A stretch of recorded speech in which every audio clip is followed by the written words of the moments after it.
Would it be possible to have two DVD logos at once? You know not what you ask. You don't understand the forces that you're playing with when you ask questions like that. You need to understand the power that you wield before you start asking for more of it. God damn. One can only dream. That's like playing two GIFs at once on the same PC. It can't be done. It is so warm in this room. God, I may melt. On camera, on stream. I may die on stream. That might happen. Stick around, see if it does. Okay, a weird thing happened earlier today, and I need to kind of share it with you to check that I'm not going insane, because I think it's weird. And I need to kind of just vent and see if it's me being weird or if it's the world being weird. Hang on, I've got way too many buttons undone on this shirt right now. I know some of you would be well into that, but I need to like just slightly do it up. Although, if I do this with the shirt... Oh, okay, the green is not balanced at all. Hang on, the green screen is... What's happened here? Oh, hang on, let me just do some similarity to green. Turn it up. Yeah, that'll work. That'll do you. Makes me look a bit weird, but you know what? Who cares? That's exactly what we needed. This is a Uniqlo shirt, which is why it's much more open on the front. There we go. Morning, Josh. How am I doing today? I'm doing pretty good, man. Thank you for asking. Yeah, the shirt's all on correctly. I'm doing very good. It's so hot the chair is melting. There's a green towel on it behind me, and it is genuinely melting because it's that warm.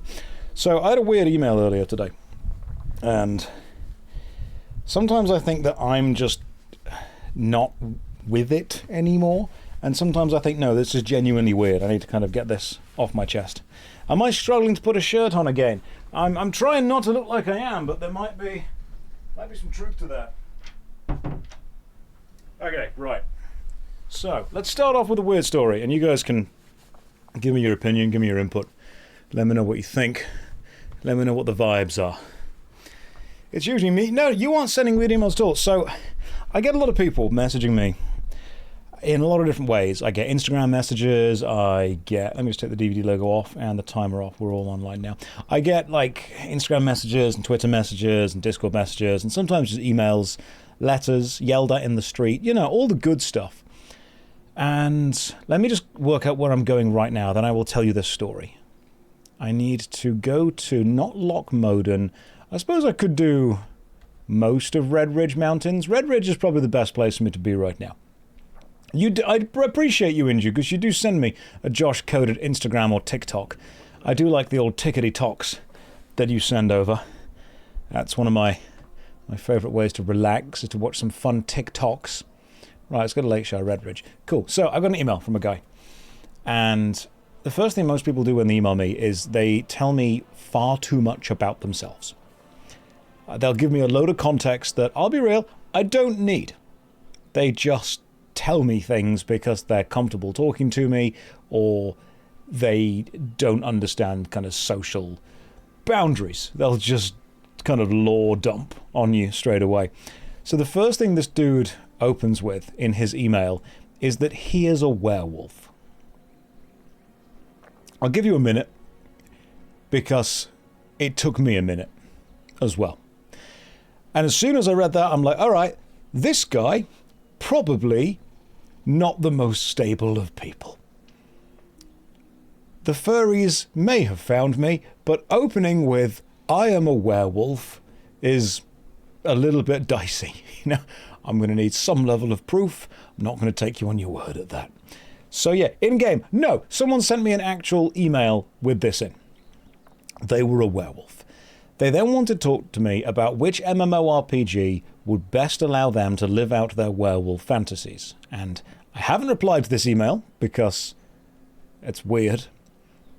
The first thing I thought of was Elder Scrolls Online, though that was quite a good one. But then the email just goes on, and the guy tells me about his family, and he tells me about his job, and he tells me about his education, he tells me about his history. He then starts going on about his sexual preferences. And I want to stop reading. But I can't. Like, you know when you read, it's like the Necronomicon of emails.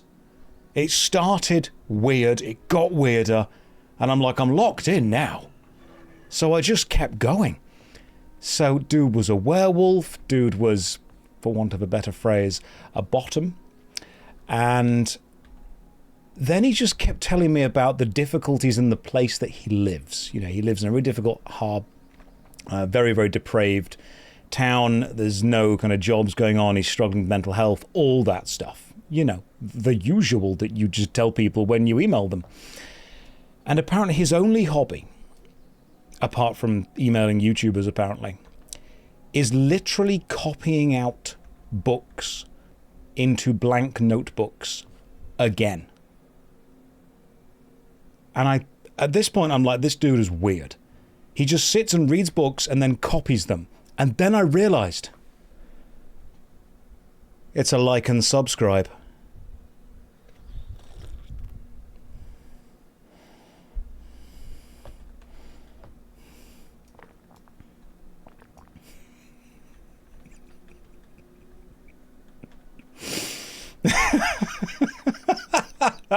Welcome to the stream.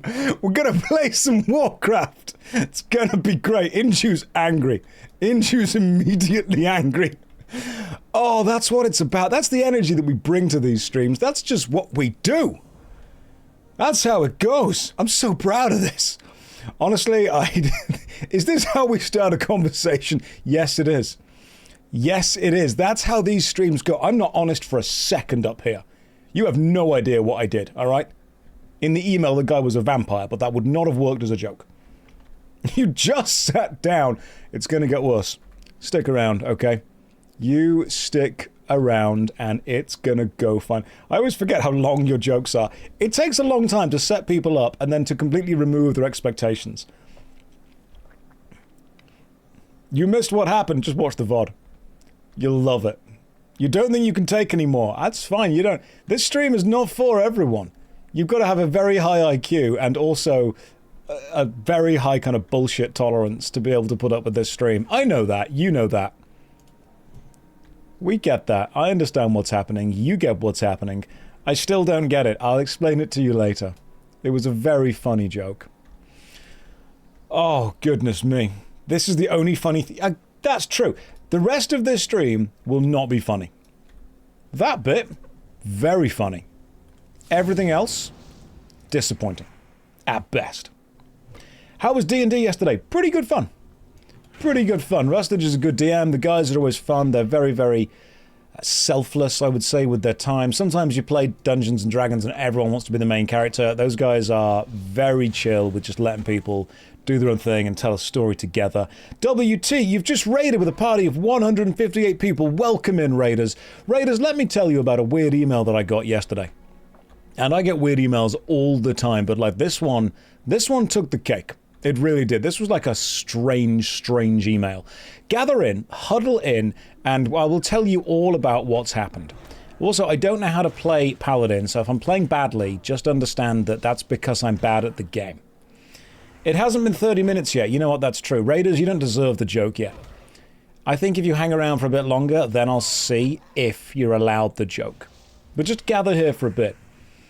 You know, Josh, I've never commented before, but that was the hardest I've laughed in a while. I'm really glad, because that was one of... Like, if we had a tier list of jokes, I would say that was probably like a solid B tier. Like, it wasn't the best. We're not in the S or the A rank yet, but that's a B tier joke right there. Let's be fair. How do you play Paladin? I've worked out that what you're meant to do is drop Consecrate and then just stand still and hit things. Thing is Consecrate... Here's my question. This is me being genuine. Is Consecrate good enough to grab the aggro of most mobs and survive? Because what I was struggling with in the Dead Mines was whenever a new enemy was getting involved in the fight, someone within the team was always pulling aggro from that enemy. And I don't want to feel like I was letting them down by not being able to grab the aggro. I wanted to actually do it properly. I need to aggro max. That's what I need to do.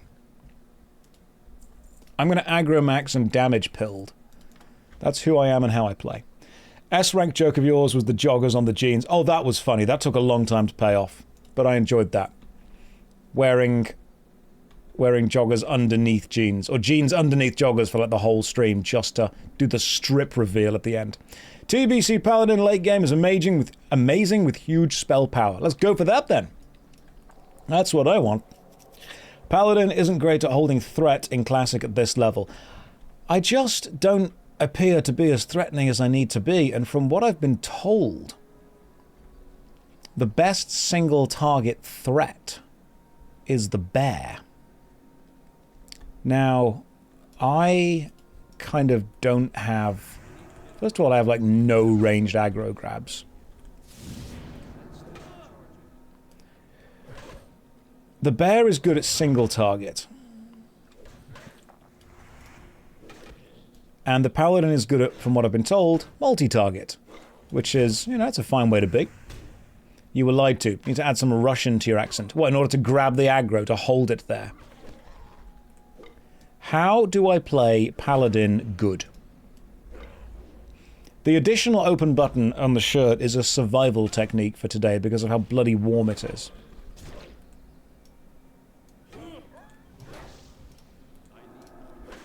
Okay, I might even need to drink some potions in a second because I'm being shot by that Red Ridge Mystic over there. So let me kill this guy first. Okay, that's a problem. Let's just... Okay, can't heal myself, don't have enough power. Might, however, have enough to attack this dude. What do I have? I have nothing that's going to save me at this point, actually. Oh, no, hang on. I can just lay on hands myself. Get rid of all my spell power. All my mana. Lay on hands. Great spell. Remember, guys, if you're in a dangerous situation and you're being attacked by gnolls, just touch yourself until they die. Use lay on hands, and then you'll get your life back. Then you hit them. You guys know what I mean with that. Sometimes that's just how paladins work. Okay, don't you type my name in capital letters at me. That's how this spell works. It's called lay on hands. Go and buy some gamer subs.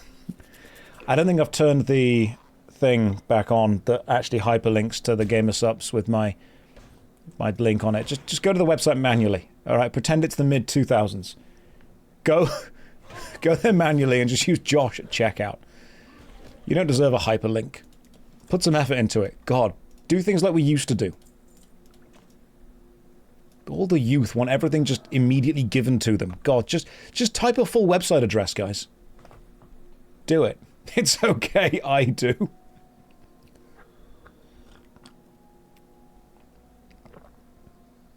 Yeah, you win by making the enemy really uncomfortable.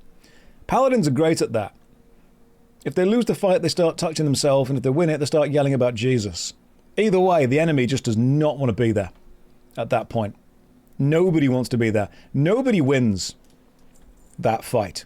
There are no winners with a paladin tank, only many losers. Sorry, you were being killed in WoW. Killed in WoW? Do you mean killed with my comedy? With my jokes? Thank you, Inju. I'm glad that you have got that. Inju is taking this more seriously than I am. So thank you for that, Inju. I appreciate that. I'm going to learn how to tank. I will learn how to tank even if it kills me, which ironically would be a bad way to learn. Oh, hey, we're in Red Ridge. We are indeed. I leveled up to level 22. I got Cookie's rolling pin. I got a shield.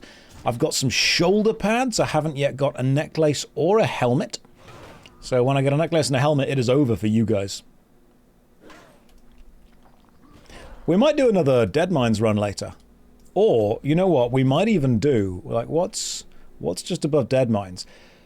I don't want to do Shadowfang Keep, because that is quite far away. Blackfathom Deeps is quite far. Stormwind Stockades, you know what, the Stockades could be a thing that I think we push through possibly today. What talents am I running so far? Because I'm a tank, I've gone fully into the Retribution talent tree, which, as you know, is the damage talent tree. And you might be thinking, Josh, if you're a tank, why are you running full damage? Tanks have guns. You ever seen a tank? Does some damage. Tank doesn't just mean big lump of iron that can't be hurt. It means big lump of iron that will occasionally shoot you. Do I have a gun? No. I'm British, so I have no licenses for them, which means when I was hitting the gym, I had to stop training biceps.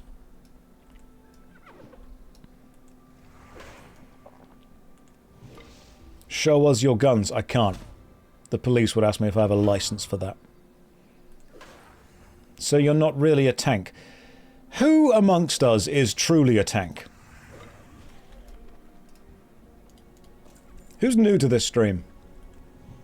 How's it going so far, on a scale of like 1 to 2? Let's keep the scale simple. We don't need complexity. Alright, we're not IGN. It's either good or bad. Not everything is a 7 or 8 out of 10. Okay, so what else do I need now? Battle-worn axe from these guys up there. How do I get up there? Guessing I go in here and then to the right. 1.8. That's good! 1.8 is fantastic. I'll take that. 1.6 recurring, ending in a 7. You're either a tank or a werewolf. The two genders. Right, can we go this way? Up. Over here. So, you know what? That does look like it should be some kind of path. I've been this way before. There's nothing up there. It's just a trick to make you go that way and then you die. Can a werewolf become a tank? I think they can become whatever they truly believe. As long as you believe in yourself, yes. Am I a wet tank? That depends which boss we're killing. Like, if we're killing an underwater boss, yes. If we're killing Whitemane, yes. If we're killing Ragnaros, yes.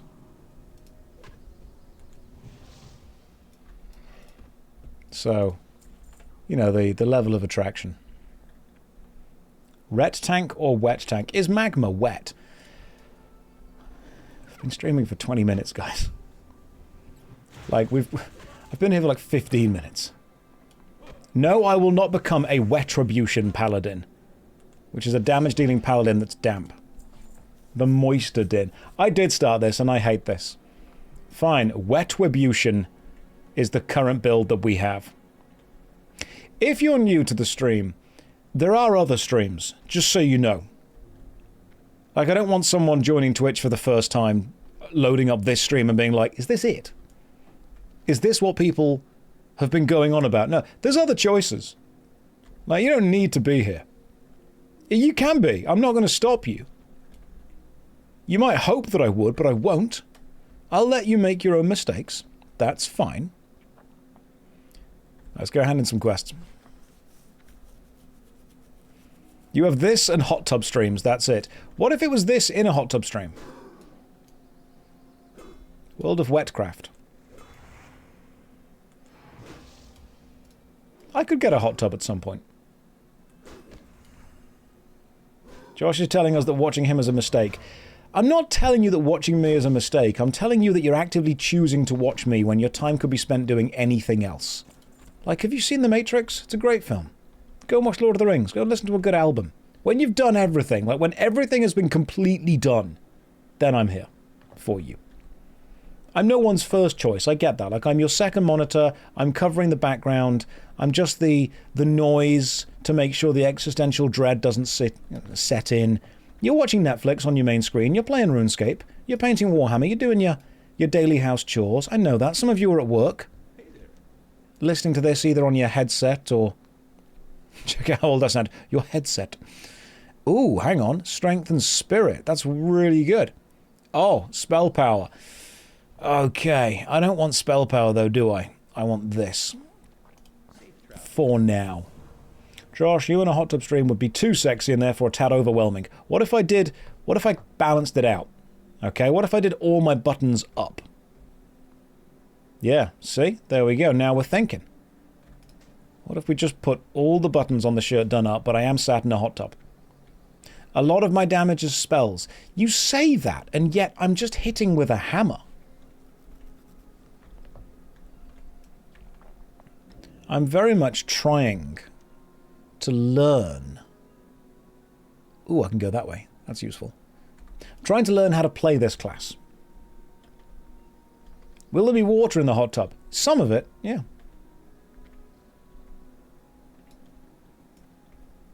You're watching you yap while downing your first Friday beer. Oh, God, yeah, that's true. Is it Friday today?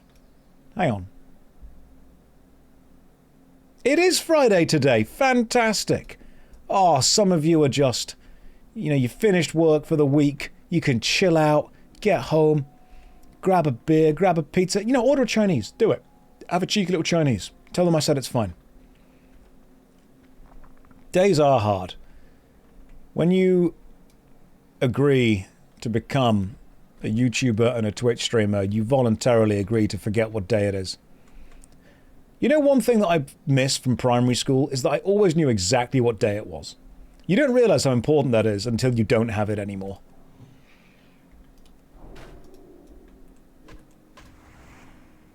Order a succulent Chinese meal.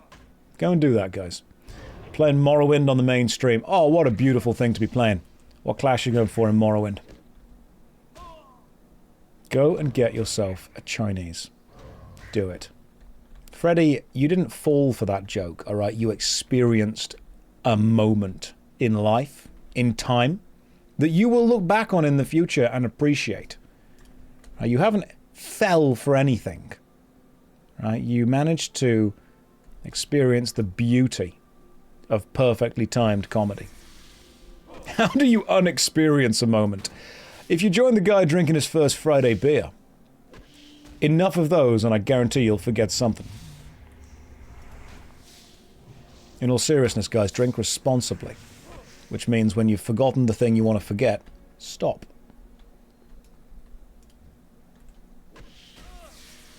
You had butter chicken for lunch. Good choice. So I'm going to be killing the enemies as I go, just like some casual, chilled out, relaxed leveling. I think I enjoyed leveling a DPS by just doing endless dungeons because, let's be real, I could just not pay any attention to it. The Warlock is a one-button rotation. And so the Warlock is an excellent streaming class. However, I like the class fantasy of tanked-up Paladin. That makes me happy. So I need to learn how to do tanked-up Paladin. Which is going to involve learning how to self-tank, or stank, as I like to explain it.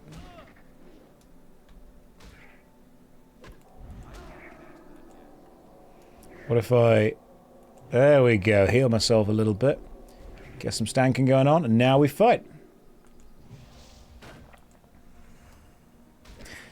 Strifelock had to pay some attention whenever Hellfire... Oh yeah, I mean, there was like a tiny bit of attention going on. But the self-sustain on the Paladin is huge. Like, a lot of it is just auto-attacking, let's be fair. Paladin is an auto-attack gamer class. You say that, but in dungeons, you need to actually do stuff like interrupt mobs and things like that. You can't just run in... I mean, correct me if I'm wrong. Can you just run in, stick Consecrate down, and then auto-attack everything? Because if you can, I've been playing this wrong. Like, if you could just run in, stick Consecrate down, and then do nothing else. Great. I can do that. You've got to make sure your seals are on. You've got to make sure you're twisting your seals. That's the basic method. Have you liked Classic WoW? Yeah, I enjoy it. I enjoy it a lot. I mean, I'm playing the Burning Crusade Anniversary right now, so I know it's not perfectly classic, but in general, I'm having a good time. It's nice and relaxed. It's a slow pace. I know people say it's complicated, but like, it's really not. I think the best way to describe WoW is it's easy to be good enough to play it. It's difficult to be the best at it, but I think Classic WoW is a game that is very forgiving if you just want to be good enough. People often say to me, like, oh my god, it must be so complicated, so difficult. I'm like, imagine the laziest person you know. Imagine that person at home after not paying attention at work or university, incredibly high or incredibly drunk, okay? That person is mythic raiding. That's the skill flaw. If you think you can do a slightly better job than that person, great. Or you might even be that person, and that's fine. People talk to me as if raiding in this game is like the most complicated thing, like you've got to be in Mensa to be able to do it. I'm like, yeah, there's mistakes that you can make and there's difficulty that, you know, will show itself, but in general, it's very easy to be good enough.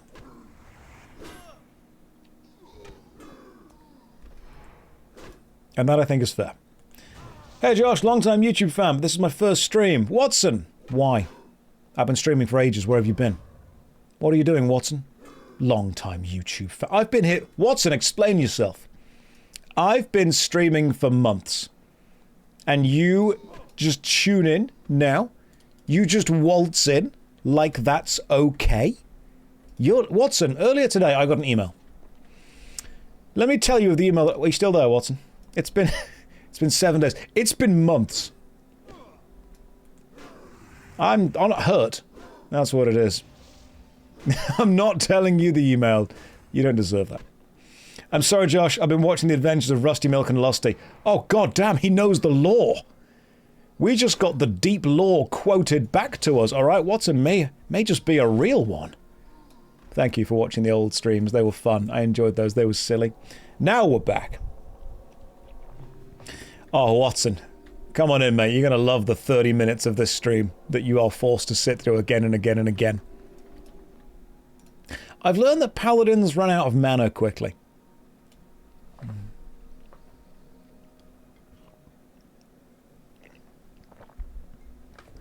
Is that a thing? Is paladins struggling with mana a thing? Is the rest of the stream going to be me threatening... Yes, it will be. Bandages, question mark. I mean, are they like... Do I need those? Here's a question. What is the point? Because no one I've spoken to knows. What is the point of linen cloth in WoW? Because nobody I've spoken to seems to know what it does. Not a clue. Just a tier type. Is it just like trash that you vendor? Linen is used by vendors. Gotcha. I just find it interesting that there's items in the game that don't do anything. Later, you get a wisdom buff and a seal that restores mana if you hit a marked enemy. I mean, I've got the... I could grant myself the blessing of wisdom, but I would instead give myself the blessing of might, which makes me mighty, not wisdomous. I don't need to be wisdomous. You can sell it for a good amount on the auction house.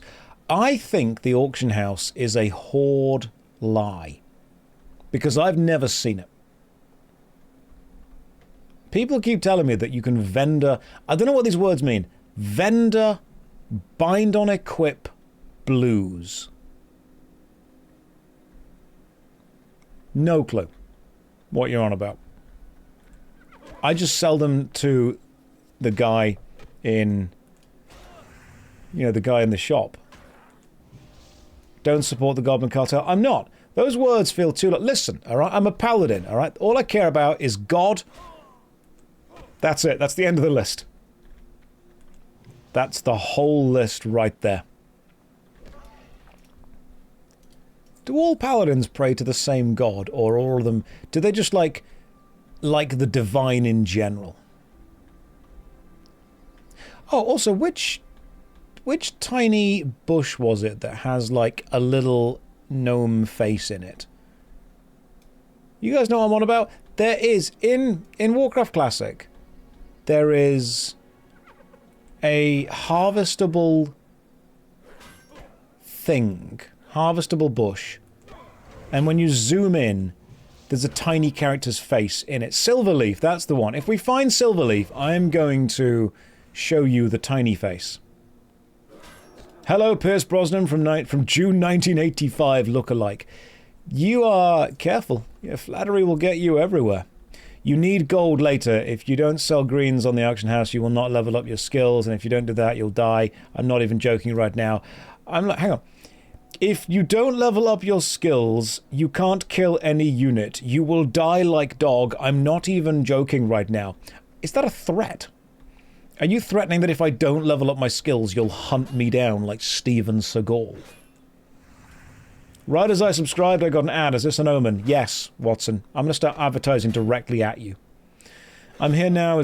I'm new here. Is he always this handsome? No. No, this is a lot of lighting, a lot of makeup. Normally I just kind of fall back in a pile of sludge. Running with floppy arms. Steven Seagal. There is no beginning to that man's talents.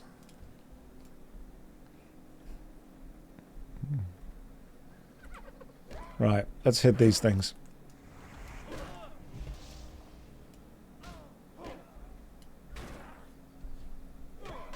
He's the only man that can choreograph an entire fight sat down. He has a very particular set of skills. We don't know what they are, but I'm sure they're there somewhere. You know what, I do enjoy the fact that I can just bubble and then heal myself. Has anyone else figured that out as like a paladin combo, the bubble heal combo? Or am I the first person to figure that out? I think I might be.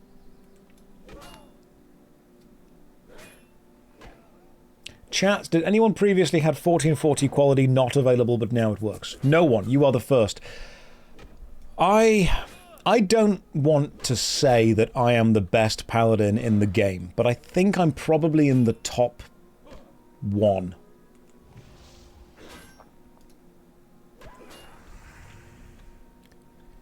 I'm looking forward to teaching other people exactly how to play the paladin. Top 1's pretty good.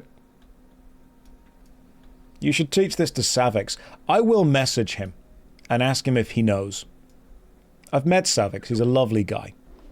Obviously, not as good at paladin as me. But I will message him and let him know. What happened to Strife Mummy, though? She just settled down and chilled out for a bit. Bubble is for hearthstoning out. No, that's what cowards do. Here's another point of contention. Why... I like what the Hearthstone does. But I think it would be more useful if it didn't always return you to your class starting zone. That, to me, just feels a little bit like... It's too far away. Okay, so now I'm about to die. But I think... Because unfortunately I've already used Lay on Hands. And I've used Bubble. So we have to just kind of hide back and try to win here, which we won't be able to do. God damn it. Right, let me go and grab my body back. Oh, it's so far away! Oh my god, that is so far. Although I don't want to just... I don't want to resurrect because then I would have the 10-minute debuff. God damn. Maybe that's what you're doing. You're just returning home. Maybe it should have been called, like, Homestone. Or Hearths to Home.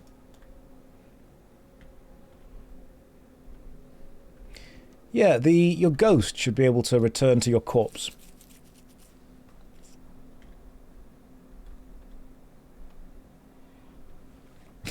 And direct, some of you are homestoning right now. And I guarantee you'll be the best Mythic Raiders.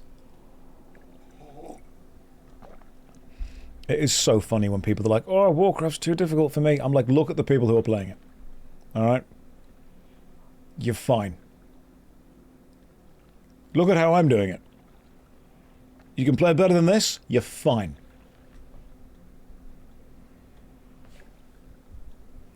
Josh, the Hearthstone brings you back to the class starting zones because housing hadn't been added yet. After 11 expansions, the Hearthstone will finally get you home.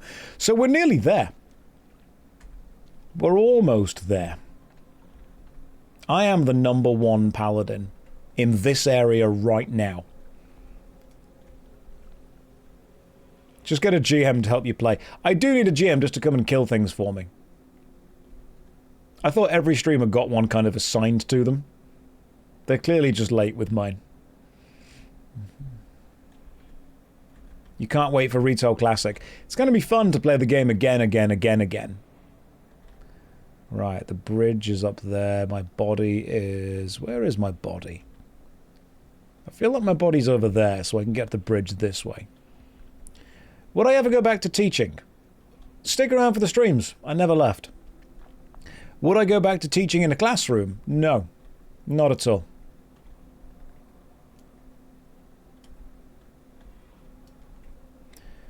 I don't think that me teaching in a classroom would work. The education system's moved on, all right? I'm a relic of an older time. This is the classroom. Right, the lessons, they're happening now. Right, how do I get to my body? My body's over here. I was being serious about the Hearthstone thing, by the way, though. I do think that it should be... You should be able to, like, change where it takes you to. I think my body's down there. So if I can jump and land this way, I'll be fine. Perfect! Right, let's just sit down for a moment. Maybe Blessing of Might myself. Righteous Fury myself. Maybe even Seal of Righteousness if I need to. Ah, stick on the old Devotion Aura, we're all good. Is he baiting or not? No, watch.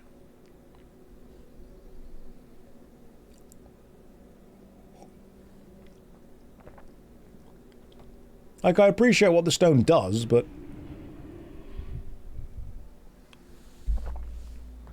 I think it's a bit silly it takes you all the way back to the start. Because now what I've got to do is run all the way back to Redridge. And there's nothing around here that I can do. If it could take you straight to Stormwind, and then you get the Griffin from there, that would work. You can go to Stormwind. I'm going there now.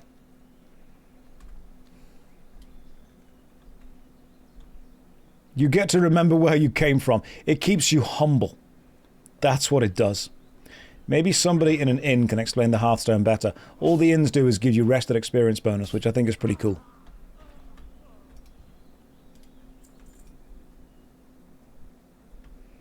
These guys don't give me experience anymore.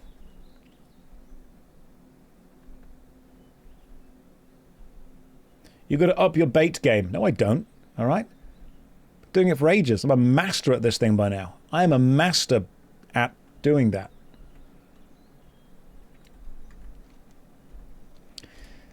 Right, Redridge. Where do we get to it? Redridge is that. Hang on. I could have gone that way. I see what would have happened. Say it. No. Let's say it. Josh, do you have any thoughts on the Warhammer Helldivers 2 collab? I've not played Helldivers 2 yet. But apparently that doesn't stop you as a content creator allowing to have thoughts.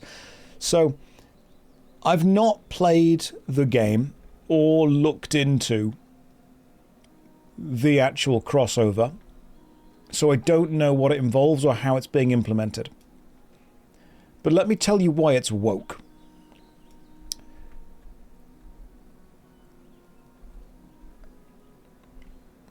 Apparently that's just how you content create now. That's the meta. I have heard Helldivers 2 is funny. The bits are locked in today. Some of you are like, go on. Do tell. I want a 30-minute YouTube rant on this yesterday.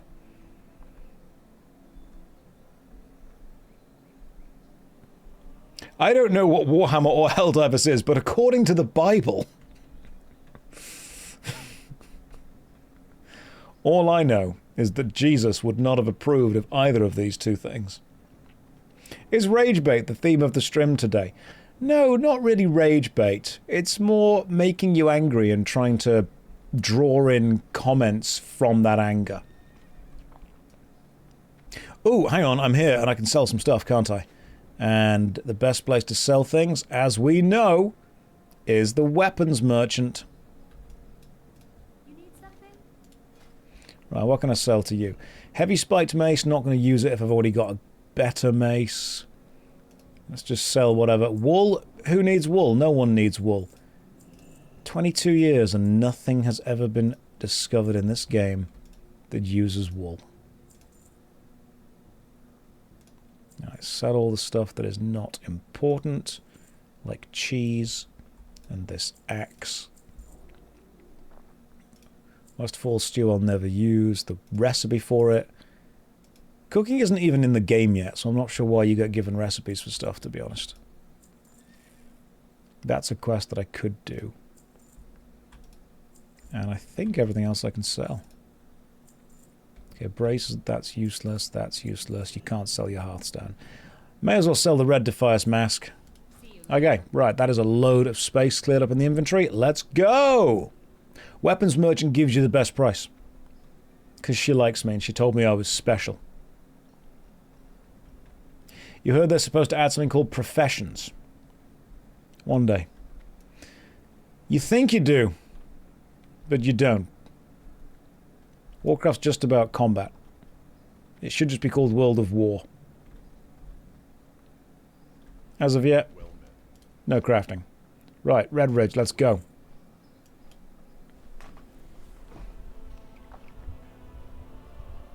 I wonder if they'll ever add classes like they had in the beta. I mean, they might do for you, Pierce, alright? Sorry, if you want to play the beta way. Maybe you should come and join us. The real men. Alright? I've surpassed all Greek letters. Alpha, Theta, Sigma, Sugma, Beta. None of those describe me, alright? I'm a smegma male. That's how far within the male space I am.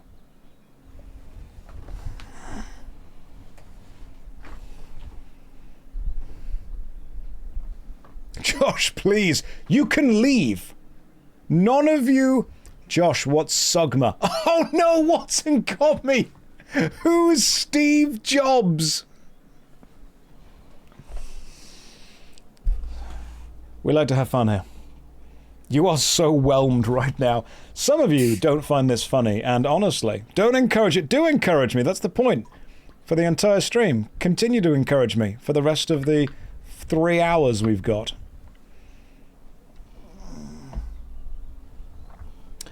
Josh, do you like Imagine Dragons? And then I say yes, and then you say, Ligma balls.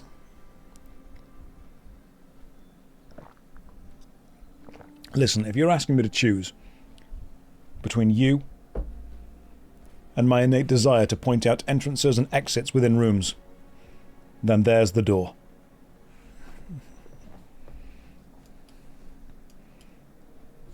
Sometimes we just say... You can just say stuff. You know, that's the crazy thing about life. You can just say things. And sometimes they are funny. Not all the time. I wonder if kids today doom scroll in class. Of course they do. Absolutely.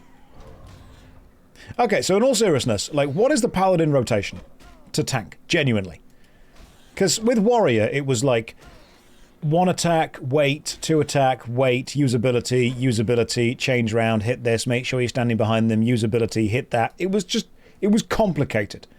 And the more I've read about it, people explain to me that warrior tanking is complicated because it's a very intense thing for, let's be honest, not that much actual tank ability.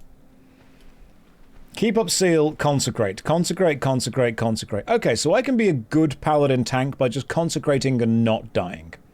You only auto-attack. If I only auto-attack, where am I getting the holy damage from? Because the holy damage is meant to be what kind of generates the aggro. Is it because I'm keeping up the seal of righteousness on me, which adds additional holy damage? And then consecrate is holy damage as well. Okay, seal of righteousness and consecrate. And then just swear at them. That could work. Oh, consecrate. A, B, C. Always be casting the spell called consecrate. Got it. I'm learning. The armor looks cool. What else do you want? I'm going to be real. That's the only reason I went with Paladin as opposed to the Bear tank. Like, I know the Druid tank is probably better for what I want. I want to do kind of single target tanking, and I know that the Bear tank is better for single target tanking, but I just don't like the visuals of being a bear. I want to see armor graphical progression. You know, I want to get a new piece of armor and think, oh, that's cool, I can wear that now. Why insults in English language are so underwhelming? They're not underwhelming at all. You've just never been insulted properly. Alright, a proper English insult is... oh, devastating. Absolutely devastating. Look out for the rare orc spawn Chokan.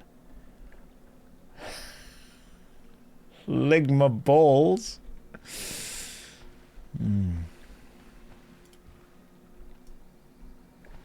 But in all seriousness, yeah, you can absolutely... you can insult someone brutally in English. Absolutely brutally. I'll give you an example. So...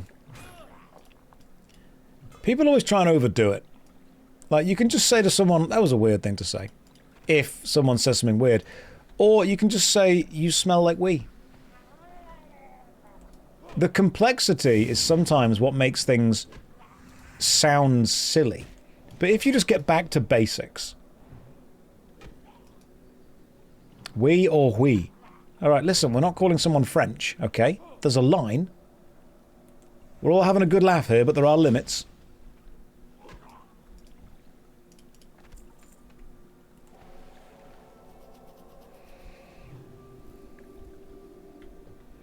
Okay, let's keep it going with this. Not the lake thresher. Ah! Murlocs. That's what we need to kill. Keep up the old blessing of might. Stick on the old consecration.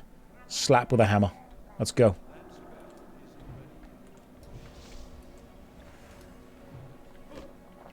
You are French. I'm so sorry. You can even just say to someone, your mother was a hamster and your father smelt of elderberries.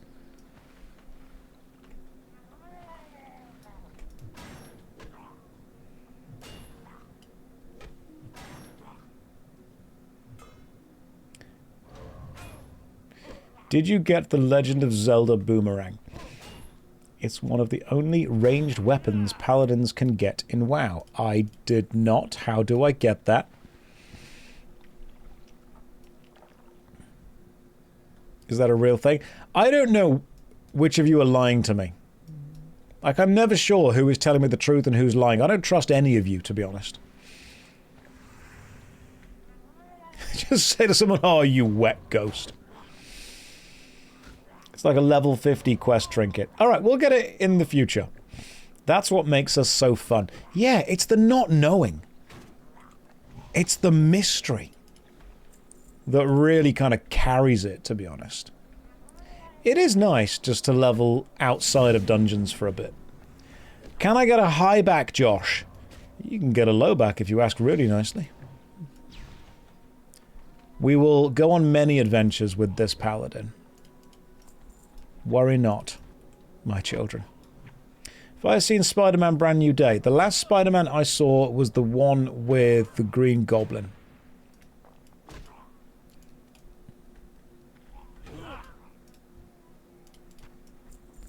So, I don't think so. Same, yeah. Do I like Spider-Man? I see him as more of a friend. Would I rather have a chat that posts the same funny emotes every stream without being able to read a single sentence? No, I don't fancy streaming League of Legends. I think instead I'll stick to the clearly superior MMORPG. Arena. Oh, the Union Alts. Hang on, get blessed, nerd.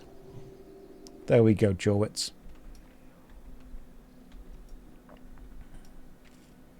Okay, I need some more Murlocs around here somewhere.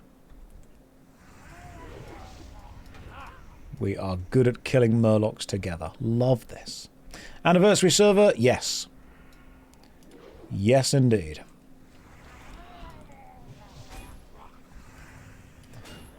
League of Legends Classic would appeal to the viewer base. What do you mean old? Old people. 1 million chat reward points for a League stream. The reason I'm not streaming League is I feel I would be too good. And I would make the League players feel bad. Do I agree that adding not sarcastic at the end of something sarcastic makes it less funny? Oh, do you mean the sarcastic symbol? I think that it's important that we add the sarcasm symbol because a lot of people are just really stupid.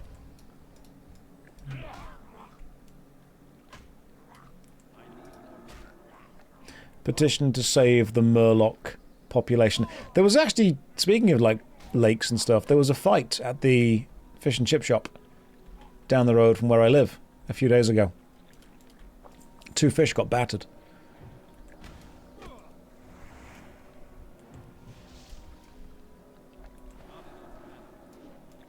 There we go. There we go. It's okay. Don't worry, I'm here for you. We'll get through this together. Don't sigh. We will get through this together.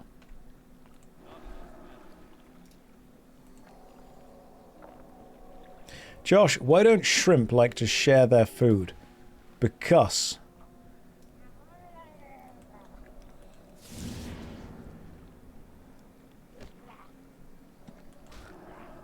they're shellfish. Oh, I got it! Got it! I nailed that joke, guys. That was perfect. Sometimes I didn't choose the comedy life,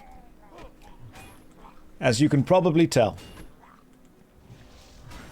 I tuned in, get slapped in the face with a terrible fish and chips joke, and now I'm contemplating my life. Good. This stream is about making you think, not always about the things that you want to think about or the thoughts that are useful to have. Why can't you hear a pterodactyl wee?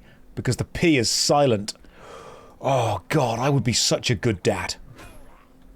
Like I'm trained in dad jokes.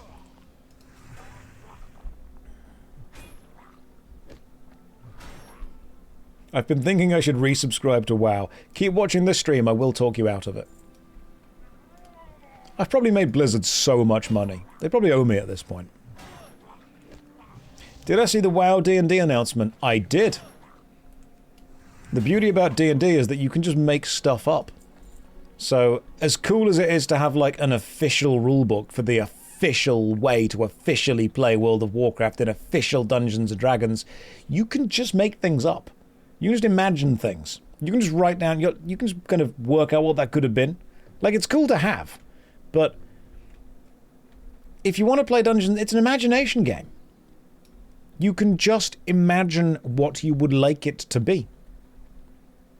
You can't just make things up that's against the rules. That's true. Sorry, yeah, I forgot about that.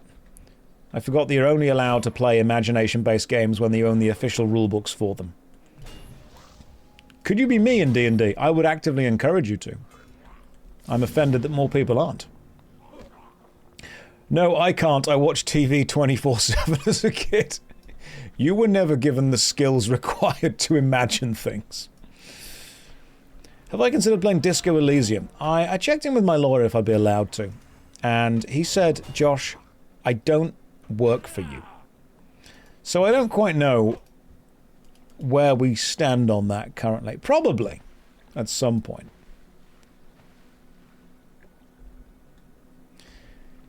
It'll just be an official way of kind of working the rules together. Dungeons & Dragons is an imagination game. Dungeons & Dragons is... It's become so famous with imagination games. It's one of those things where the word has become used to describe the process itself. Kind of like how the word Kleenex came to mean tissue, and the word Hoover came to mean vacuum cleaner, and the word tannoy came to mean kind of PA system. Dungeons & Dragons now just means imagination-based tabletop role-playing game. It's become the biggest thing within its genre or area, and so now it is used as the descriptor.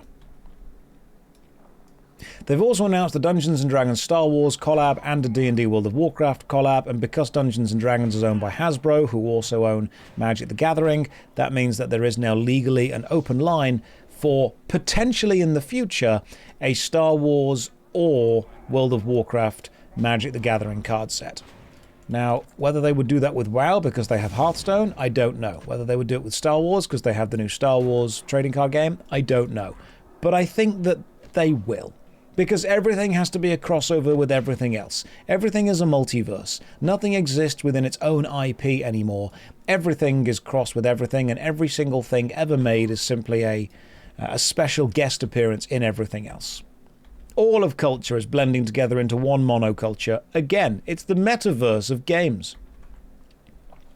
When the stream is done, do you drop the accent? I do. I do. Until then, for some reason, people just like the British nature to it. Crossovers used to be cool, like when we saw the supernatural characters appear in Scooby-Doo, or when you saw the Powerpuff Girls appear in Dexter's Lab. Like, it used to be a big thing. Now it's just, we have established this IP as a thing that exists. How long until we can cross every other IP that exists in with it?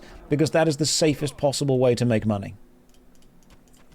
We don't want to tell new stories. That's dangerous. We want to tell stories that you already know with characters that you're already invested in, because then you'll just go and buy it. And don't question this, just consume. Magic does this to an annoying degree. Am I a Supernatural fan? First 5 seasons were amazing. Everyone after that was fun, but I don't quite count it as canon. Do I LARP? I haven't in a long time, but I do enjoy. I've been known to partake. The Fortnitification of games.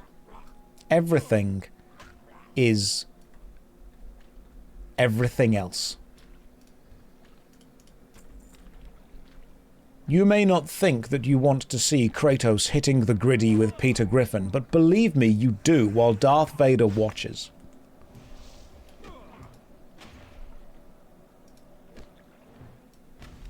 That's just how it works now. That's how all culture works. Everything is everything all the time. You stop attacking this tiny thing. This little tiny gnome. I will save you, little tiny gnome. You have been saved. Then they both get killed by SpongeBob using the Kamehameha. You joke, but those are in Magic. You can even jump off the Fortnite battle boss, and then you can crew Optimus Prime, and then you can attack with Rick from The Walking Dead, and then Pinkie Pie can run up and attack Nathan Drake. Every single thing I've just said is a genuine Magic the Gathering card. Not even kidding. You can go and check.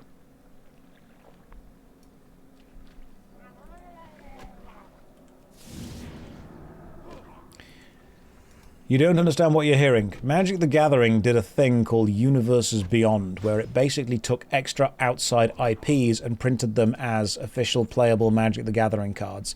It became the most successful thing they have ever done.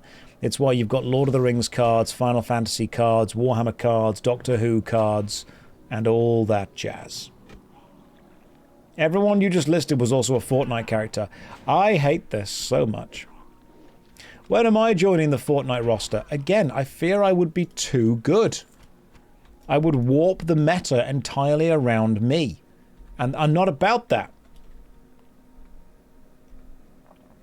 Also, there is Star Trek cards coming soon. Yep, and then you've got The Hobbit. And then after that, there's something else. Now, will I purchase the Star Trek cards? Probably. Big Star Trek fan. Next Generation, probably the best TV show ever made. I am 100% against art simply being a crossover with all other art. Unless it's art that I like. Then it's fine. It's very important. Like, I will complain that Magic the Gathering does this right up until it crosses over with something. Like, if they did a Soul Reaver set, I would be all over it. I only hate it because I don't like it. If I liked it, it would be the best thing ever done just for me. Deep Space Nine was better than the Next Generation. Well, I would agree with you, but then we would both be wrong.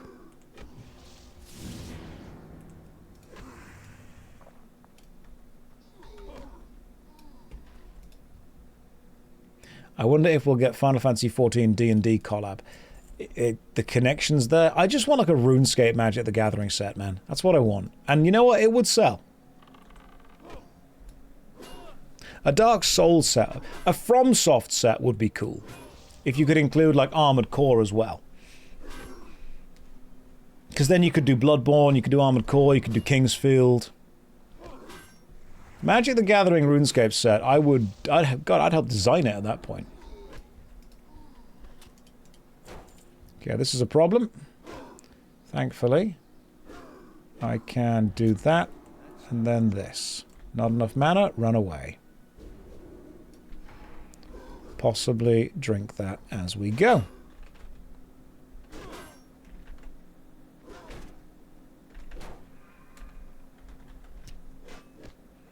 Now, do I have the mana to heal myself at least once? Yes, I do. Right, now we can fight back.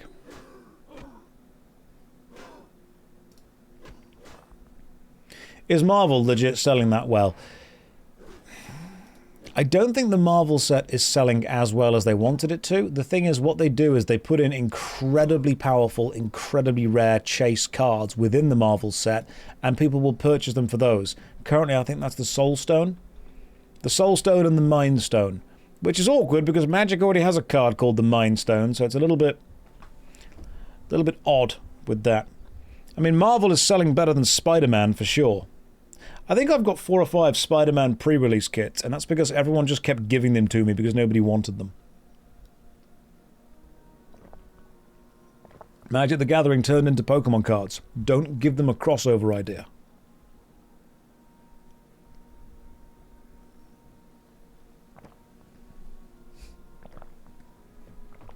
You'll be getting into Riftbound. I've heard good things about Riftbound. Haven't played it myself, but I've heard good stuff. God damn it. Right, I'll kill you first. Then I'll go and kill the other guy.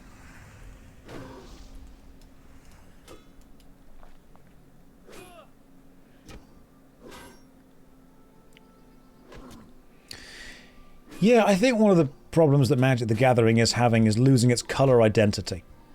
Like, it used to be that these colors could do this and these colors could do this, and by combining them you could do that. But they've got a design philosophy called FIRE. F-I-R-E. I can't remember exactly what each letter stands for, but basically the idea is you should always be doing something with the card you're playing. It should be affecting the game in some way, it should be changing it, it should be powerful. If one of you can remind me what the FIRE acronym stands for, I'd appreciate that. But unfortunately, what it leads to is, it leads to almost every single card having too much text on it because it has to be powerful.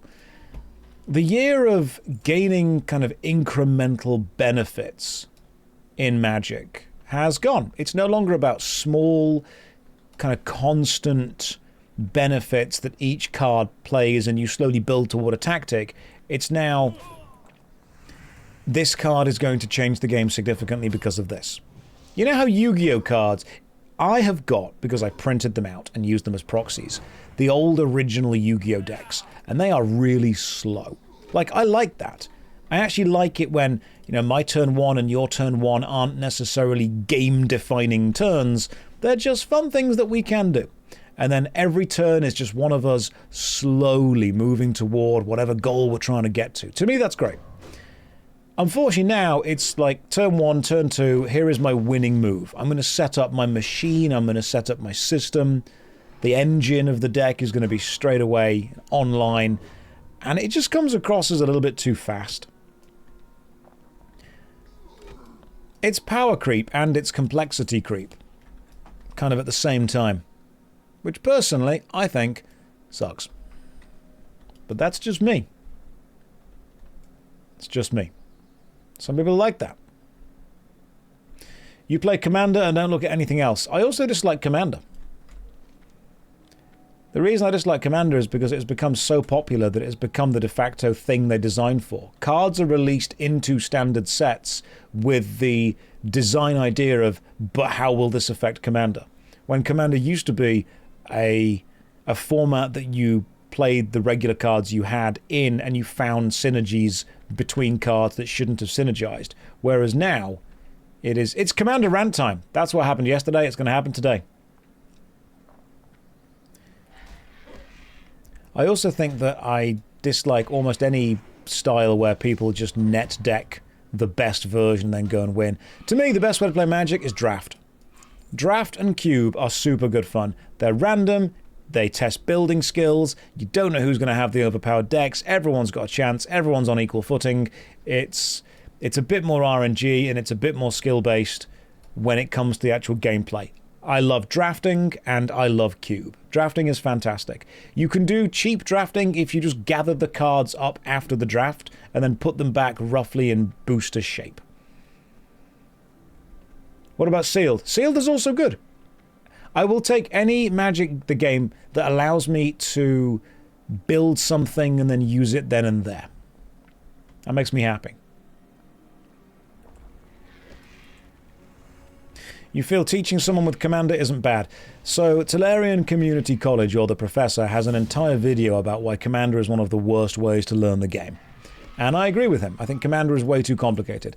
I think teaching someone how to play Magic using Commander is like teaching someone how to play tennis by making them play Wimbledon doubles. I'm like, this... You've jumped ahead a bit. I think we need to go back to basics and use the free starter decks. Do not teach someone how to play a game by immediately jumping to the most complicated version of that game. Commander is complicated how? So, first of all, you've got 100 card singleton decks instead of 60 card normally 4 of decks, which means that you're seeing a much larger variety of cards straight away. If you were to play a standard or a modern deck, chances are you're going to see the same cards repeatedly, so you're going to start understanding how those cards interact with each other. So straight away, you're going to have more established interactions. With Commander, it's very unlikely that you're going to see the same cards from the same decks repeatedly, even if you play the same games a couple of times, just because of the variation within the decks. You're also normally then playing with 4 people instead of 2, so you're waiting around for a hell of a lot longer. You then have to understand that Commander damage is tracked separately, and you have to understand there's a separate ban list to it. You then have to understand command attacks when you've paid the commander that's been killed. You have to understand the difference between graveyard, exile, or putting your commander back into your hand, which are things you're allowed to do. You've then got specific commander-only cards. You've got cards that work on different upkeeps that have different things that are going on. It's much more complicated. You are straight away saying, hey, come and play this complicated game. I'm going to introduce you using the format that judges made up in order to play between games.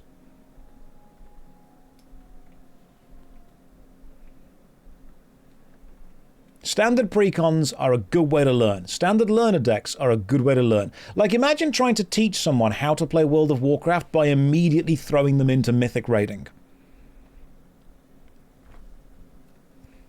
Commander is what you play when you understand Magic.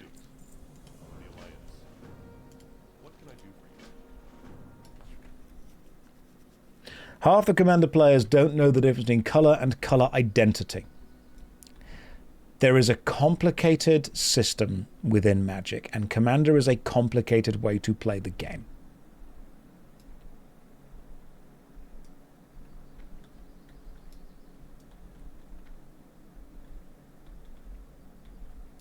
The color identity of something, I believe, is the pips that appear on the card.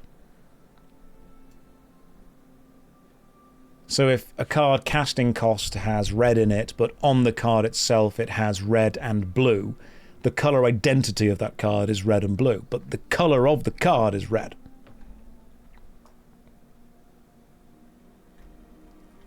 Let's hand in these quests.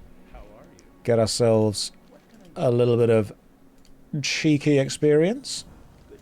Lovely stuff. Kenrith is white but has 5 color identity. Yes, thank you, because that's how the commander was designed to work that way. Eminence was a mistake. Eminence is a design mistake. Fight me.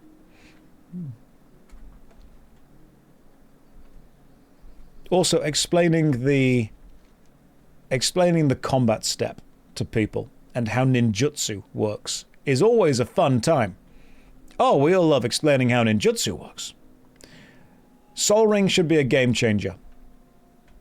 There are certain cards in Magic the Gathering that we refer to as game changers because they are so powerful that just putting them into a deck objectively makes it better. Sol Ring should be a game changer. For those of you who are unsure, Sol Ring is a colorless artifact that every single deck can and indeed should play, which gives you access to more mana earlier on in the game if you're lucky enough to draw it.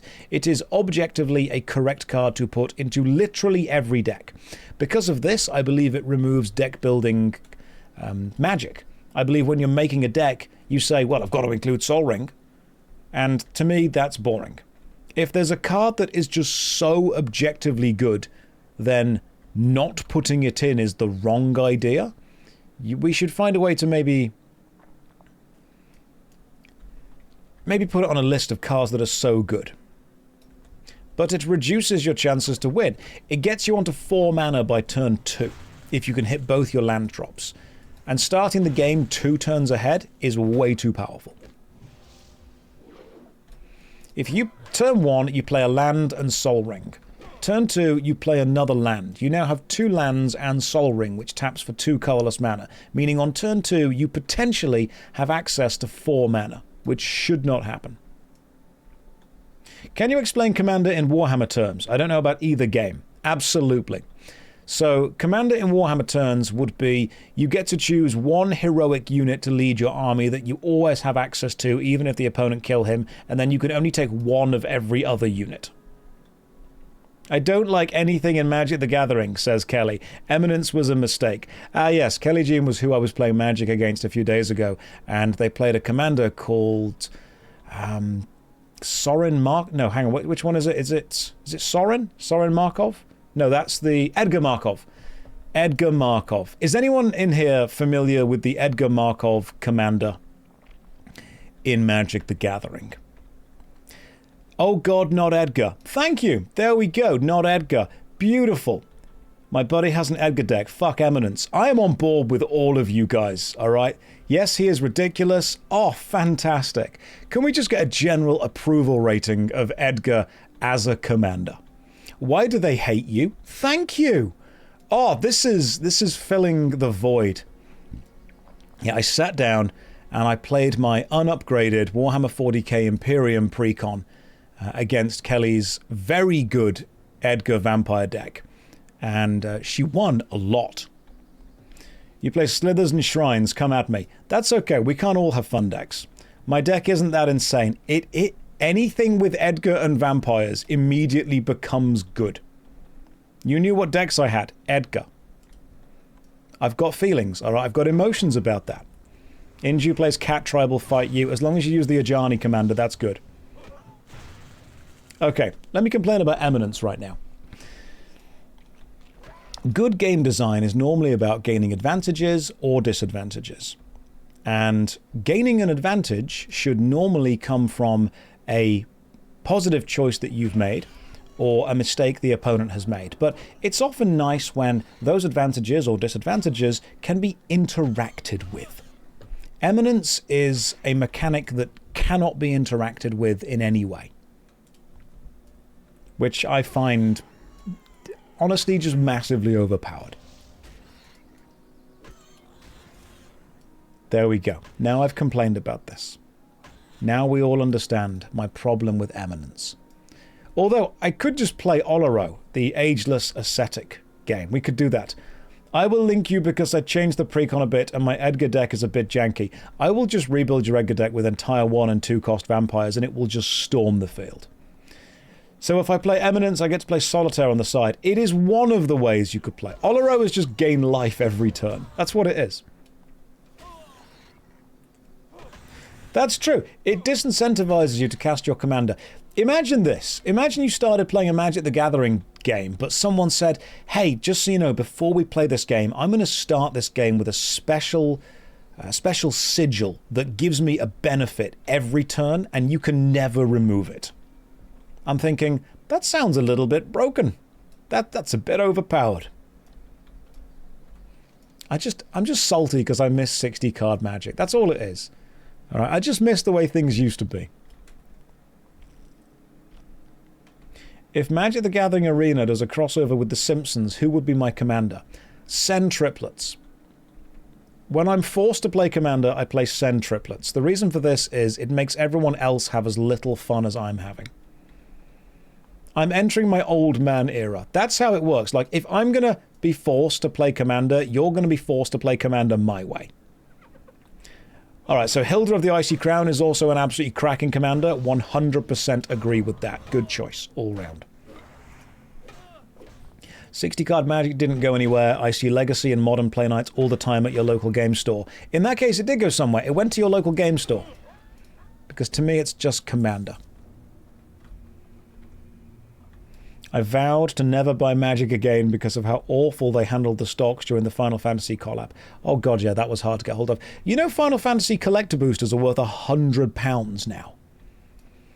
Kelly says that it's like sexy vampires. We all just like sexy vampires, but they shouldn't be eminenced.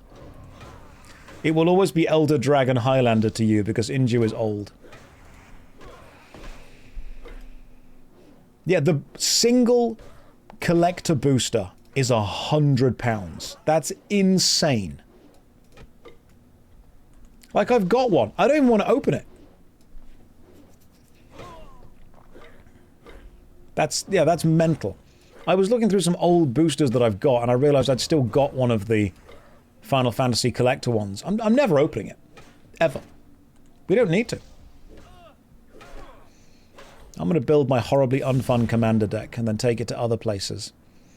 And then I'll be like, you know what we should play? Warhammer. Can I open it? Says John Hawkes. Yeah, sure, why not? But no, I'm never opening it. It's too rare. It's too rare and special and magical. You think Universes Beyond as an idea is cool, but only IPs that fit. Oh god, yeah, I completely agree. Get back here and get buffed, nerd. Are they a paladin? I think they're a paladin? No. Josh, if I ever watched your Mad Season Show's OSRS series, the one where he played without looking anything up, yeah, it was really interesting. I love that kind of stuff. You can't watch for the Baywatch Universes Beyond.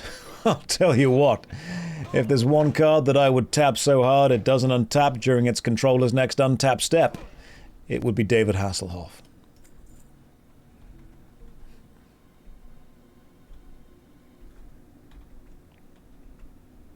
Okay, the stream's been going on for about an hour and 20 minutes now. I feel I've told enough jokes. Can we now all just agree to just sit and watch in silence? There we go. Any idea whether 1440 quality options says location restriction? Yes, T-Borg, I told them to specifically not let your house have it. Everything else on your street gets 4K for free. You, specifically you, don't. Right, I still need to get some more special ore from these guys. Oh, can I just mine the ore? Where's the ore? Can I just get it? Okay, I'm not saying any of the ore anywhere. I'll just kill these guys. That works. That works well for me. You crumbled into dust at the Magic the Gathering discussion. Look, I still miss Birthing Pod. Alright, I'm still salty about that. There have been jokes, says Callian Grey. I am someone who still looks at Snapcaster Mage and thinks that is a good card. Unfortunately, times have changed. I look at Liliana of the Vale casting. She costs like, what, £5 now? That used to be a 70, a £80 card. It hurts to see cards that had so much value. Don't worry, you're just second monitor content to me. I know that. How long has it been since Birthing Pod was banned from Modern? It was after Khans of Takir because of Siege Rhino. Siege Rhino, my beloved. Snapcaster Mage, Tarmogoyf, and Jace the Mind Sculptor. You're talking real magic to me, alright? That is real magic right there. Ooh, Burnished Bracers. Armor, Strength, and Stamina. Hell yes, let's go! In fact, I might even be able to use that special whetstone. Where was the magical whetstone that made my armor better? Increase your melee haste rating. I could use that. I got gifted a whetstone. I guess I used them all. Why do you say it like that? Like what? You're my new post-workout food main monitor content. I would have made a protein joke there, but I'm not going to. Alright, we're not past the watershed yet. We're still early. It's still like 7:15. Say Cool Whip. Cool Whip.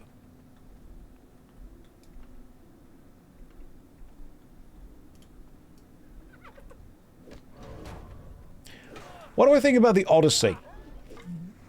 I think it was probably one of the best Abe games.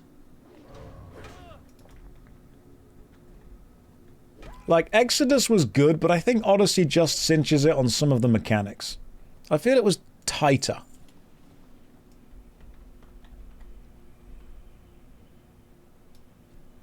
Do ghost weapons need whetstones? I'm not sure. We could ask a ghost at some point. We'll find a ghost. Well, let me go and grab whatever these guys are killing now. We're close to another level, nearly level 23. No, the movie. I haven't seen the movie, but let me tell you why it's woke. You don't need to have seen a movie to have an opinion on it. You don't need to have read a book to review it. You don't need to have played a game to explain the mechanics. Listen, we live in current year, okay? What you need to do is watch YouTubers or content creators that get angry at stuff and tell you why they think it's good or bad, and then you can just have your opinions on their opinions. It's very important that nobody actually forms their own opinions. Forming opinions, I think, is dangerous. I think it should be... Oh, that requires mining. I don't want to do that. Yeah, forming opinions are dangerous. It should only be allowed to be done by the wealthy and the powerful. And then what I should do is I should tell you what your opinion should be. Yeah, forming opinions is a little bit boomer, guys. Have you tried asking ChatGPT? You know how in the mid-2000s there was that thing in school where the coolest thing you could possibly do was just be completely nonchalant? Like, you were not allowed to have any cholents. None of them. Well, in modern day, the version of that is no opinions. And if you do have opinions, they have to be given to you by a YouTuber.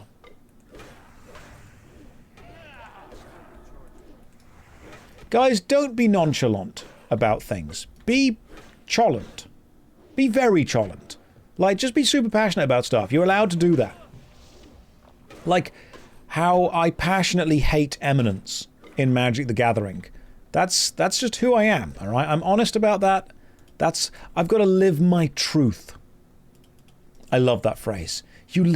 I've got to tell my truth. No, there is the truth, and then there is your opinions. But I'm not cool if I show emotions. Alright, that sounds like a very beta thing to say, and I need you to go and watch the Odyssey and understand why that would completely disagree with you. Why do you hate Eminem in Magic? I don't hate Eminem, I hate eminence. It's an ability. My truth is I don't mind which order I make tea in. Okay, right, what Killer Bin has told us is a crime. There's a difference. Killer Bin needs to understand that there is your truth, there is opinions, there are ideas, and then there are wrong opinions. Like, I wouldn't tell anyone their opinion is wrong unless it is. Killer Bin, hang on, I'm just going to report your account to, at this point, I'm just going to go straight to God. I don't think the police or Twitch are enough. We're gonna jump a few steps in the hierarchy here. Right, I've got to find some more ore. Why do I hate the band Evanescence?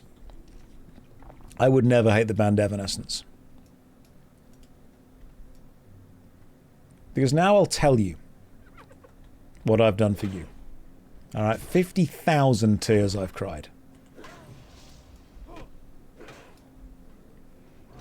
The cyber police have been informed. They're gonna hunt you down. Void Insanity, cream or jam first? Look, man, as long as we've put a towel down and got a safe word, we can do it either way. Oh, scones. Right, hang on. My mind went somewhere else. Scones. Not sure. It's alright, I fled the country last year. As well you should have done. Josh, no, stop. That's the safe word. The safe word is just stop. Cool. We can both remember that very easily.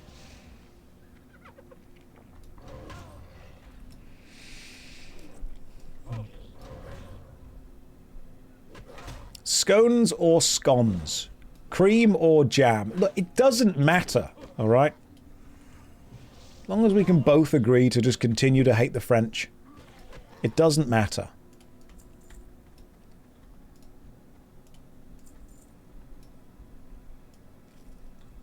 It's the strongest part of the card. Make weak eminence abilities. Just have eminence only work when the card is, you know, on the battlefield.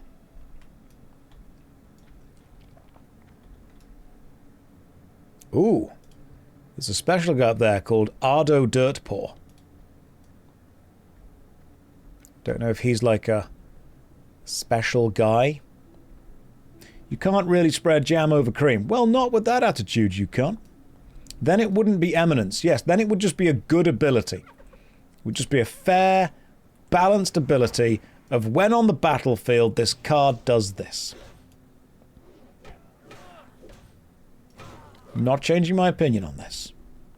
Eminence scaling. Oh, eminence scaling with commander tax could be good, because that would incentivize you to cast your commander, and then when your commander dies, it gets better. Like a level up ability with eminence. That'd be a clever idea.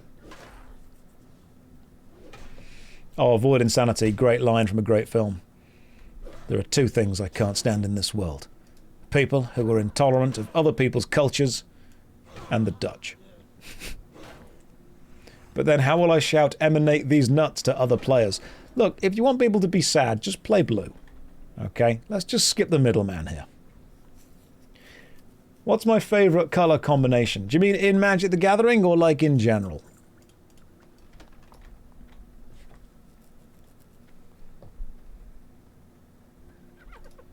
In Magic the Gathering, I quite like Esper, which is black, white and blue.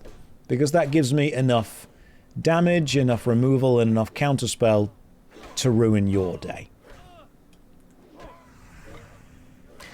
What's the Magic the Gathering equivalent to shouting "Wah" on turn 2? You can just play orcs. There are Magic the Gathering 40k orc cards. And that would be playing red.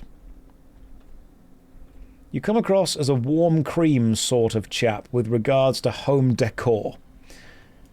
So, in the UK, we have a colour combination called greige. And you should Google greige. It's basically warm grey. The best way to describe it to someone is fiercely mild. That's how I am. Just straight up fiercely mild. Millennial grey. Yeah, everything has to be grey. Very whelming. You like it, it's soothing. Yes. Which is why in my living room, my curtains are bright red and gold. Alright, I'm making my entire house look like a boudoir. That's my file. I want my house to feel like an elegant country manor smashed into a brothel, and then everyone played Magic.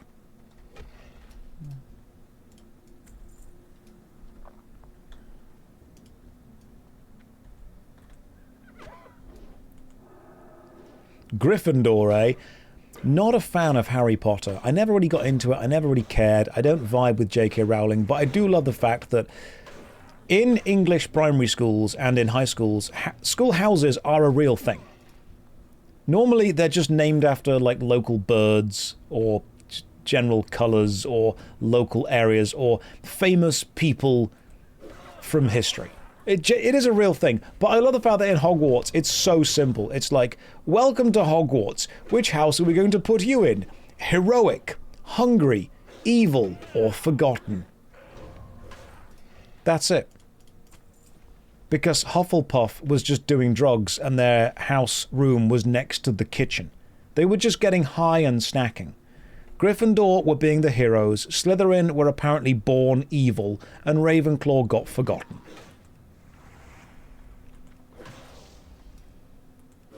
That's what it was. Brave, nerd, stoner, or forgotten. You forgot Hufflepuff. No, that was... They were the stoners.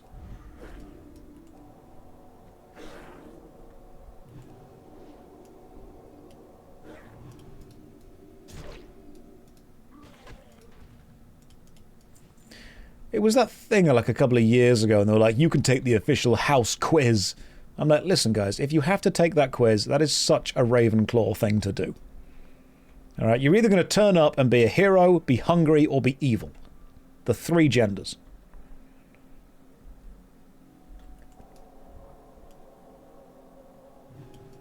If you took that quiz, you immediately get placed into Ravenclaw on account of taking the quiz.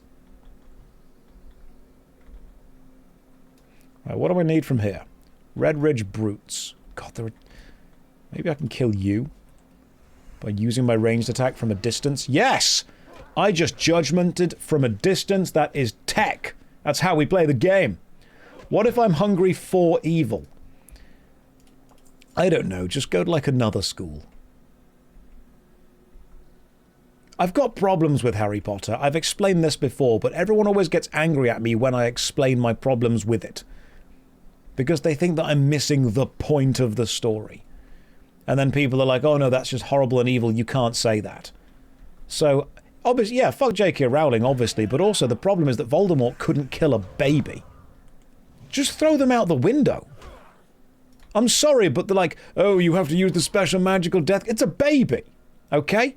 Just drop kick it at that point. Oh, well, no, but he got interrupted halfway through. It's a baby. Why are you struggling with this? The fact that you're forcing yourself to use this special magical spell, honestly, it's just an ego thing at this point. Just cast Fist. Oh, well, no, you're the boy who lived. No, you just got attacked by the most incompetent Dark Lord ever. Sauron wouldn't have struggled with this. He'd have just maced the crap out of it. And by that I mean an actual massive mace.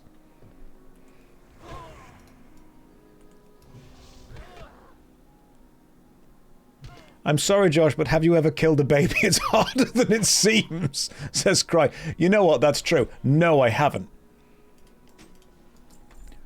Raider's Shield of Blocking. That's what shields do.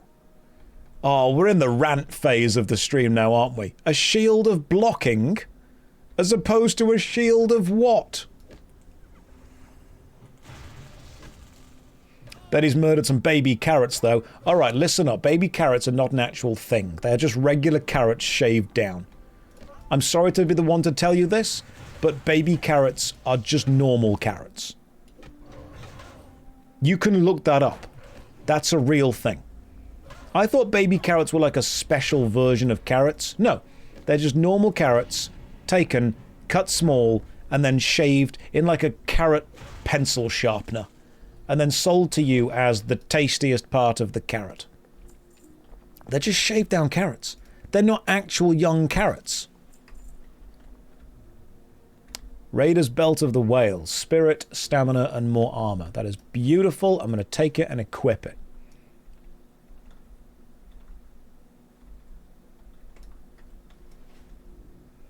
Anyway, that's my rant about Harry Potter.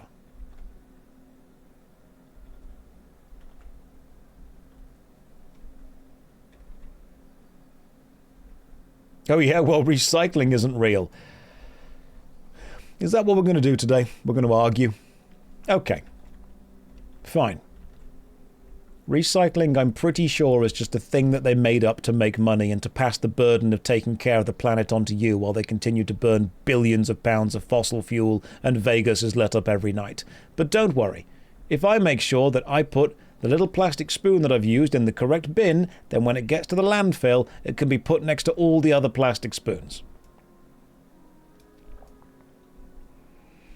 Recycling is that thing. I mean, don't get me wrong, saving the planet, yeah, great, cool idea, we all like that, but unfortunately, when you give me a bin that has 3 slots in it that I have to choose where I'm putting my rubbish, and then I realise that all 3 slots are emptying into the same big bag anyway, I'm going to get a little bit jaded. My friends and family used to say to me, oh, you can't put the wrong thing in the recycle bin, because if the binmen realise it's in the recycle bin, then they have to scrap the entire thing. I'm like, okay. Do you really trust everyone on this street to get that right? Like, that was a weird bit of fear-mongering. Oh, they have to reject the recycling truck if there's one wrong thing in it. Do you really think we're all getting it right?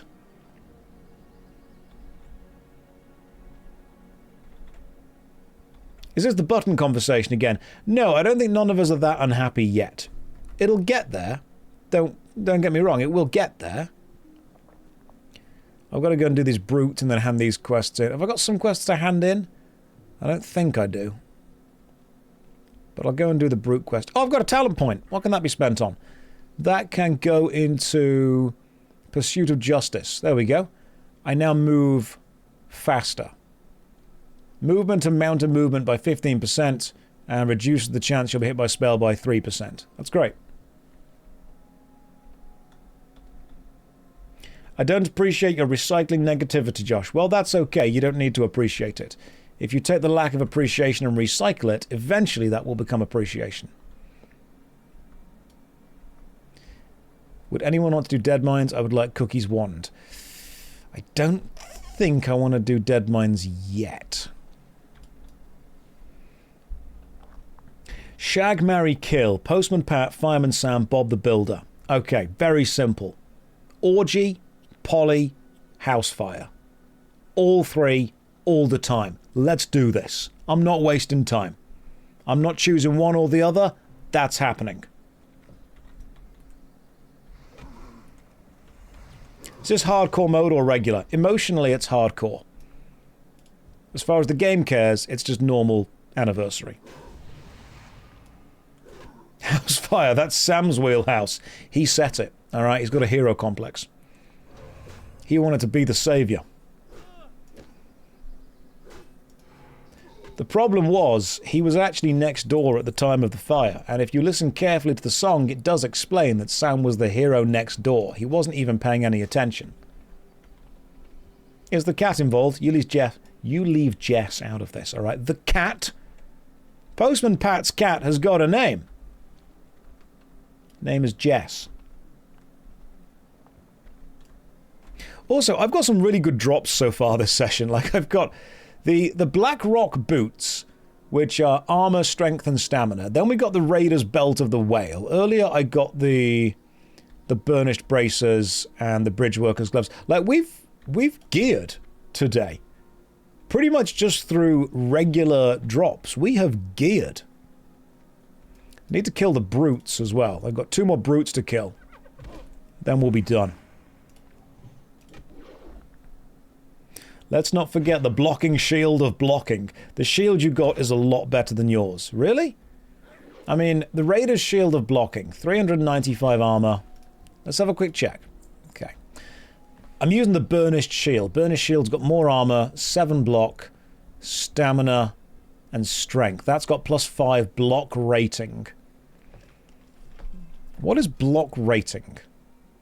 Armor, defense, block. 4.88. Block rating of 0 adds 0% block. Your block stops 10 damage. If I were to equip this... Okay, block rating adds 2%. Fine, I'll keep that. We'll see how it goes, alright? Increases the chance to block. We've got a rolling pin and a small circle of wood. Hey Josh, heard something about an email you received. What was that? Oh, you wouldn't believe it. Even if I told you. I just don't think you believe it.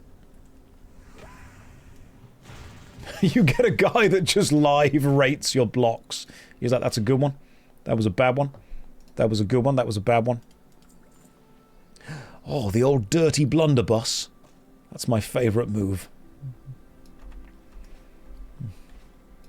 When she breaks out the dirty blunderbuss, you know you're in for a good time. Right, is this a random stream or what? If you look at the top of the screen, you'll see it says schedule 6 PM to 10 PM UK time daily. I am streaming every day. I've decided my mental health can take it, and I will stream every single day. 6 PM till 10 PM. Apart from on the days that I don't.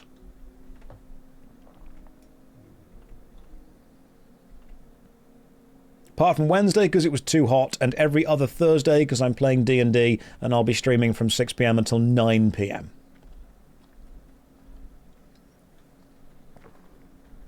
This better not lead into another video. Nope, I'm making regular videos on YouTube, not to do with streaming. How am I going to have enough stuff to be angry about? I'll just repeat the conversations.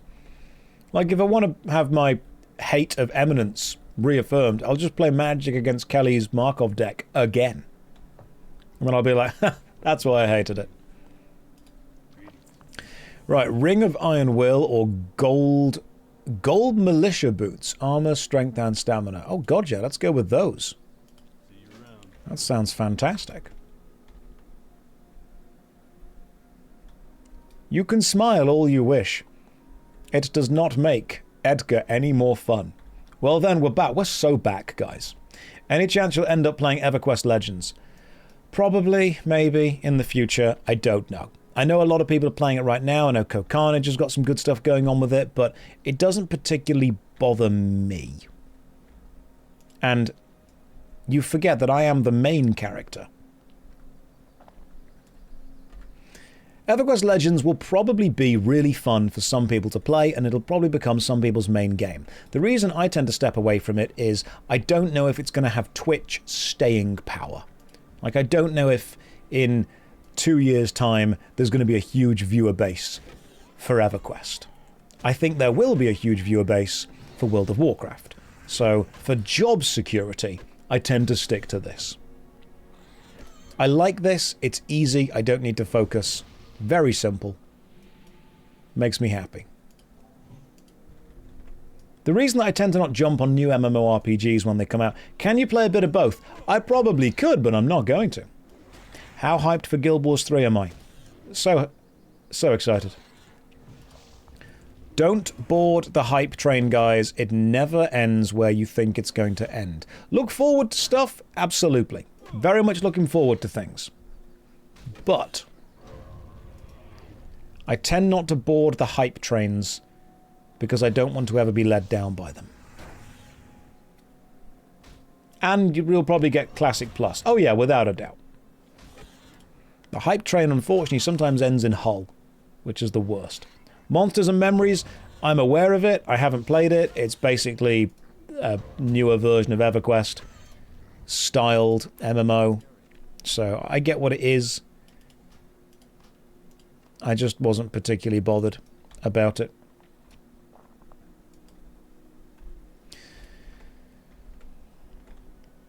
When streamers jump on new popular games, or even in this case, old popular games, I know that they're doing it because they're interested and some people genuinely care. I don't want to feel that I'm forcing the play. Josh, can I be the voice in your head that narrates your life like in Scrubs? Yes. Yes, I can.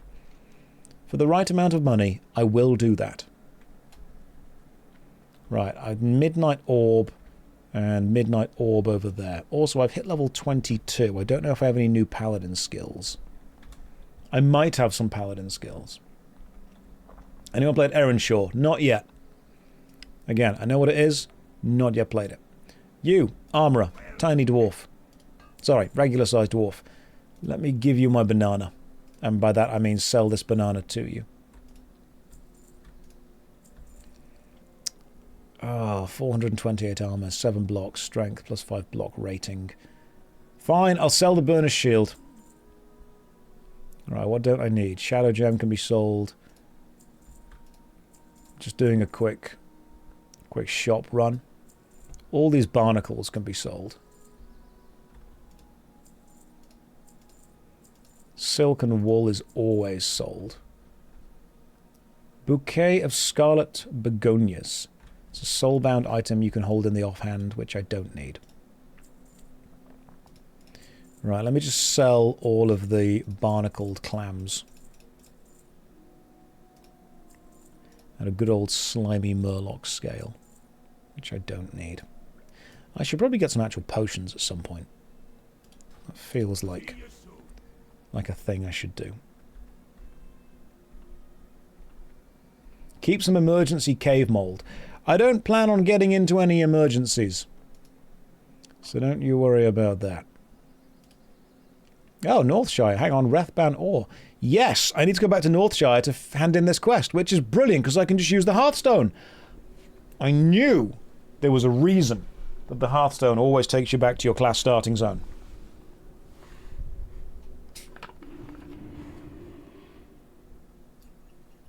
I do wish that you could upgrade the Hearthstone to, like, have it take you different places. But it works for this exact example. Haven't stopped by in a while. How was the house move? Lovely. Absolute. Everything went pretty smoothly apart from all the stuff that didn't. So, yeah, in general, I'd say we're doing pretty good. Brother, it does. What? Does what? It doesn't change. It's just the same thing. There we go. Brother Paxton. Here is your ore. You give me some wandering boots. Thank you. Appreciate that. But I can just sell your boots. Standard moving across the country stuff. Yeah, just normal stuff, you know? Just normal things. You get better Hearthstones from the Battle Pass, only $20. Oh, good. EA's with us.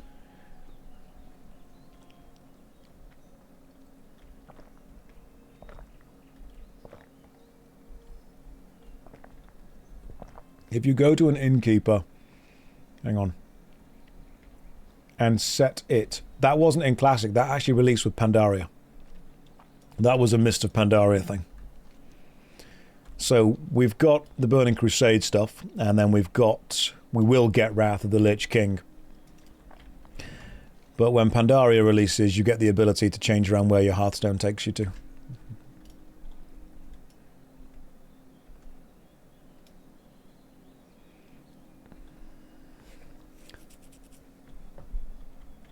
It's just interesting to see, you know, how the game has changed over the years.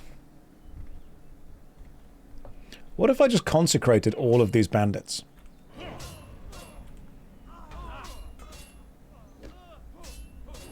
See, now I feel stronger.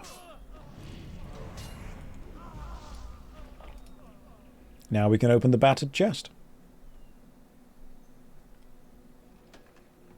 Refreshing spring water and 39 copper. That bandit just dropped some cheese. That's a delicacy in some places.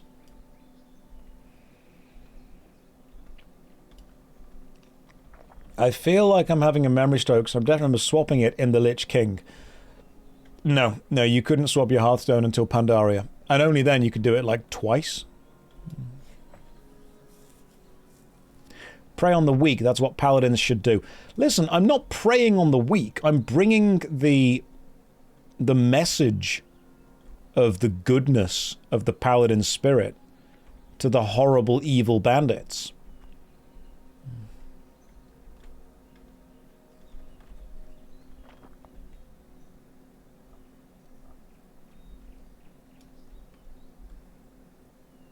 It was a private server you were on for the Lich King. It had those updates. Yes, that's what it had. Okay, for anyone unsure, because I feel quite evil now, you have always been able to swap your Hearthstone to any inn. I am simply not doing it for the content.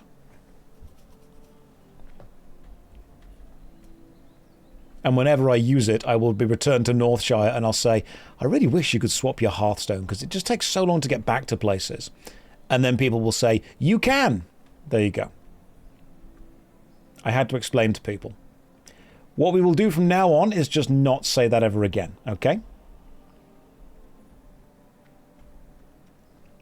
Okay, where was I going to? Where do I have quests? I've got quests down in Duskwood, 18 to 30. I am probably quite close to that now. But I think the Red Ridge Mountains is probably the best place for me to go to and continue with. Lochmoden's 10 to 20, and then the Wetlands is 20 to 30. I could go and be wet. Yeah, let's go to the Wetlands.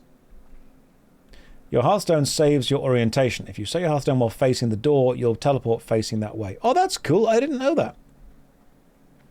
Let's go to the Moistlands. Let's go to the Ghostlands. Yeah, a bit of Wetlands hype. Send me to the wet place. Let's go. Because I am level 23 now, which is pretty high.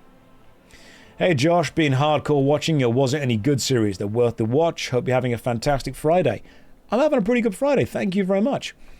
More videos are being made in the Was It Good series. More videos will be made in the Worst MMO Ever series. They are being worked on. It just takes obviously longer because moved house and streaming.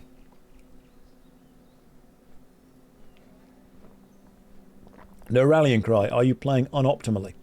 No. Pressing rallying cry is actually a DPS waste.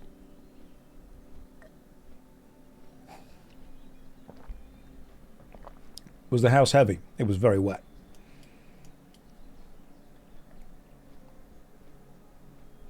Hey Josh, what are you up to these next few weeks? No reason. I don't know. Like, you're asking me what I'm doing. I don't plan that far ahead. Move the whole house. That's what I did.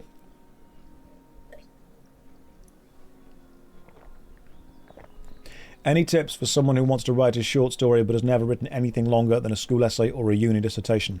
Yeah, the cool thing is that you're able to just do that if you want to. And it doesn't have to be good, it just has to be fun. You can write a story as long or as short as you want it to be for the sheer joy of writing the story, and no one can tell you whether it's good or bad beyond what you think of it. If you want to sit down and write a short story, do that. Just do it. And you know what? There'll be plot holes, and there'll be plot contrivances, and there'll be character traits that you forget, and there'll be items that you forget, and there'll be plot threads that you forget, and it'll be great. You can just do that. You're overthinking it. Sit down, type. There you go, story. If you ever want to publish it, sit down, work out where the characters are, draw a map of where they go to and from, work out their traits, make sure it's all consistent. If you want to do it professionally, then you've got a lot more stuff to think about. But if you want to do it for fun, just do it. Free will. It's great, man. Just write a story. It'll suck.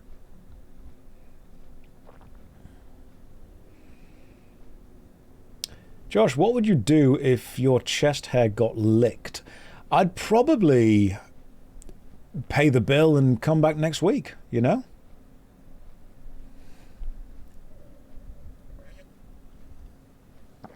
There's just a lot of etiquette in those kind of situations.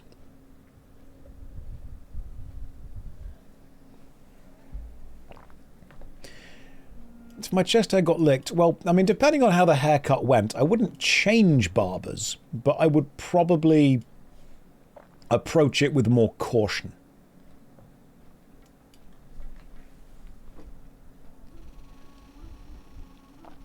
Is the chest hair wet?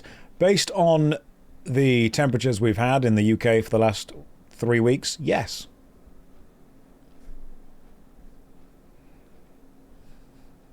Oh no, it's getting worse somehow. Remember, the safe word is stop. Is the barber hot though? The air conditioning's broken, so yes. Inju, we've all been a little bit wet in the UK recently. It's just a very horny country. Listener, just stop. I would like to unsubscribe from this stream.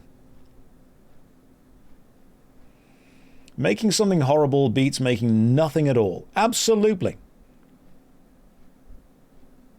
Make something bad, and then you can refine it into something good. The thing that sits in your head is always perfect, because you never bring it into the real world, which is itself imperfect.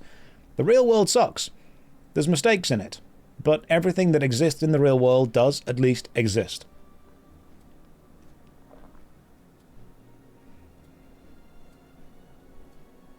If someone hands me a book that they've written that has mistakes, I will have infinitely more respect than someone that doesn't hand me a book and says, oh, the book in my head is perfect. I'm like, yeah, it is, but make it exist. Being willing to make something that sucks is the first step in making something good.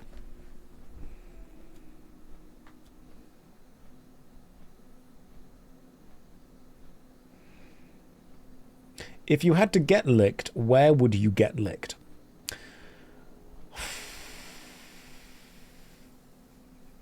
I think if I had to get licked, where would I get licked? I mean, like a sauna. That would probably work with both of us. Hull. There's nothing else going on there. Alright, let me grab some of these quests.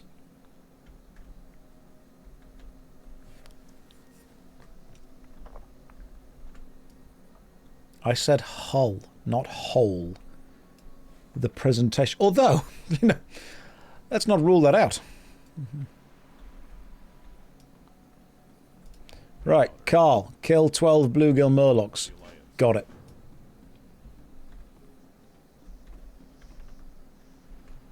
Sleeping full of chocolate. Stop. I would like to unsubscribe from Josh Facts. Okay, that is... Oh, hang on. Yeah, this is some good stuff. This is some good level-appropriate questing right here. Okay. If I was a level-appropriate quest, where would I be? I would be... there! Fitzsimmons. Give me both your quests, please. Potion maker. I'm going into battle. I require your strongest potions. How far off the loop away? This is why I always come back to the loop, because when I leave the loop, things get dangerous. Barkeep, flagon of dwarven honeymead. Innkeeper. Let me browse your goods. Do you sell a flagon of dwarven honeymead? Yes, you do. Cool, we've got one of those now. The danger is in the loop.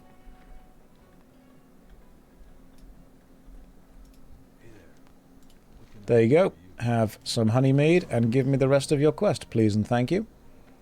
And now I want to go and kill some crocolisks, and also I've got some... Sure, there's some stuff over here to do. Yeah, let's go and kill the crocolisks. That's nice and easy. But I'll leave the harbour first. Maybe you felt safe in the loop. Maybe you felt safety. You felt comfort. You felt, you felt familiarity. This is what happens when I go off script. When I get a little loosey-goosey with it. That's the problem. The loop was never safe. The loop was familiar. And familiarity has a safety all of its own. You felt safe in the arms of the human Jortipede. You were the only one.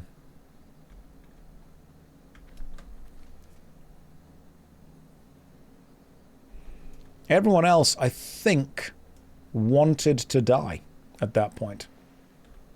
Rustage, doing this every day is crazy. Thanks, Rustage. I appreciate that. It's not that I'm crazy. It's that I've just got the MMO autism. That's how it works. Like someone said to me, do you want to grind all day? And I'm like, I absolutely do. Didn't realize at the time that they were trying to flirt with me, and I just went to play RuneScape. Best choice I made.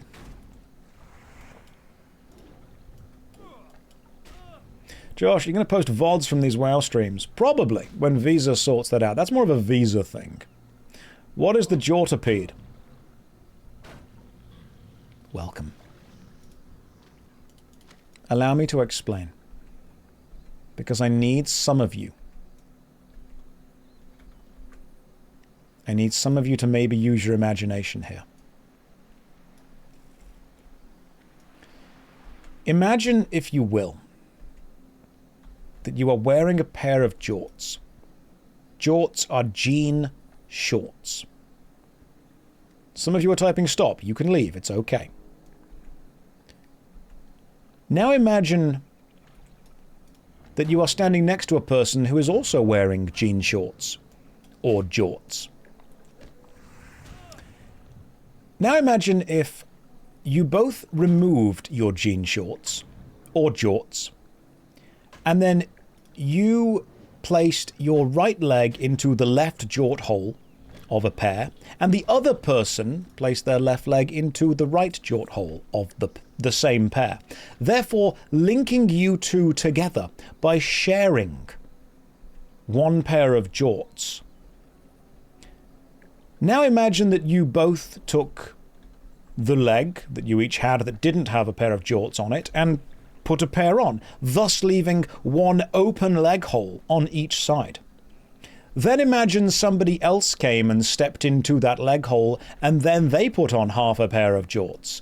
And then again, so a line of people wearing a line of jorts that you then effectively displace by one leg, thus linking everyone together.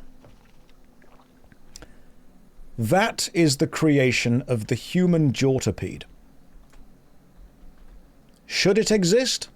No. Does it exist? We can only hope not. Will it exist? With a little gumption and guile and a little focus and maybe, possibly the power of friendship, we can hope not. Josh, I do believe we've crossed the line here. We've not so much crossed the line as sailed into new territory who haven't yet heard of the concept of lines.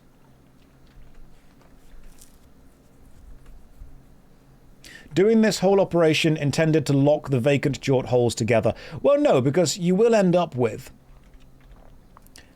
someone at either end that only has one leg within a jort that's joined to somebody else.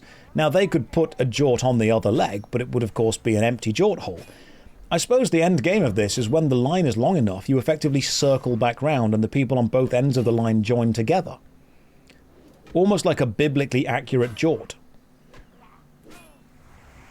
What kind of footwear are they wearing? I just assume everyone was in Crocs.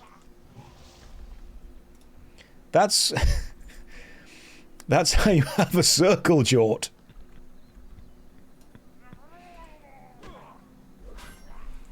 Sombrous, God. No, I don't think he's involved in this. I think he left a long time ago.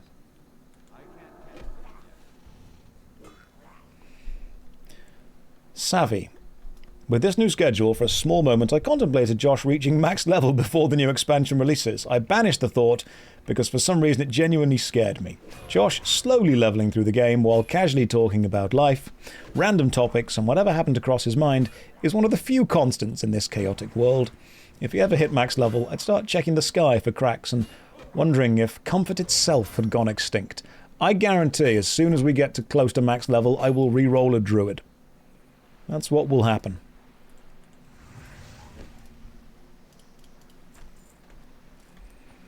We're just slowly, casually leveling, you know. We don't need to run. We don't need to go too quickly with this whole thing. It's a process, and we will get there. Slowly but surely. No mage or rogue. I've already got a rogue. Haven't got a mage yet, though.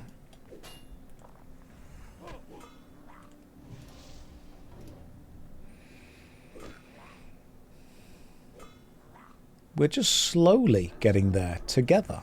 Okay? Can't believe I have to chase down this Murloc.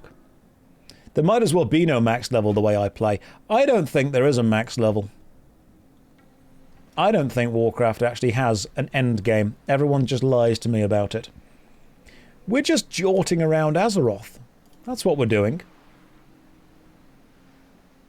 Have I ever scammed or got scammed on OSRS? Of course I've been scammed on OSRS. All of us have. That's how we learn how not to be scammed in real life. That's how I knew that when someone walked up to me in London and told me they would double my money if they, you know, I gave them money. I'm like, no, you're lying. They're like, oh yeah, I am lying. But I'll trim your armor. I'm like, I trust you just enough. And then I gave them my jorts.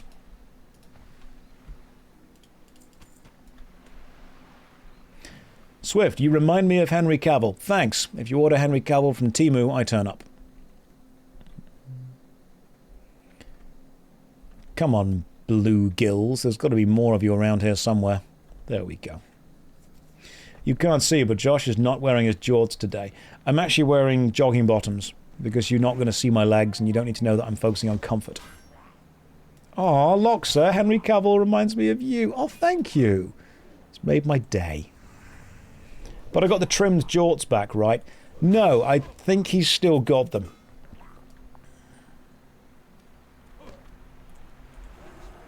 But I'm pretty sure he's just working on it, you know? He'll get there eventually. Does it get annoying getting ordered around by people on Temu? I mean, you've got to pay the bills somehow, you know? All jobs have got perks.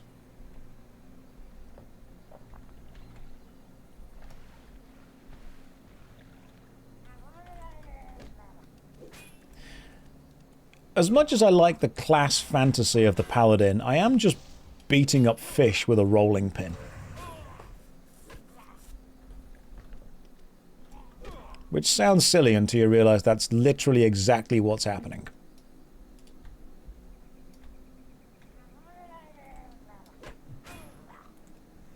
These fish need the light. Aren't we all doing the same? Who amongst us has not battered a fish with a rolling pin? Tell you what, Henry Cavill doesn't have his own 12-inch plushie. That's true. Although, if someone said, do you want 12 inches of Henry Cavill or 12 inches of JoshStrifeHayes, your answer is probably going to, you know, you're going to get different things when you answer that. I mean, you could say both. I've got my plushie behind me.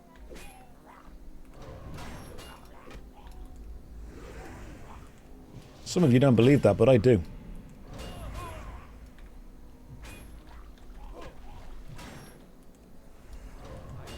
You could probably... You're not picky. You can handle both. I appreciate the confidence in this chat. Surreal, are you okay? I feel that occasionally I do need to check in with some people, because sometimes I do say things that scare people. I also have your plushie behind me. It was fun. I enjoyed that. Yes, sir. I'm glad you're okay.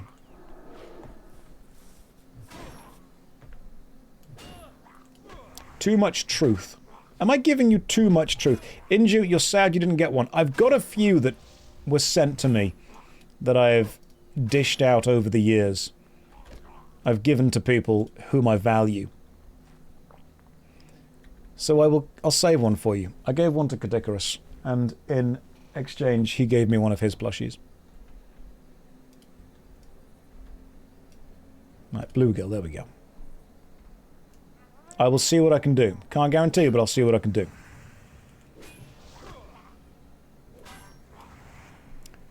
If you put the plushie in the jar, does it become a truth jar? Look, once it's yours, do what you want with it. Whether I agree or disagree with it, I take my Josh plushie to bed every night. They're actually voodoo plushies, so believe me, I know.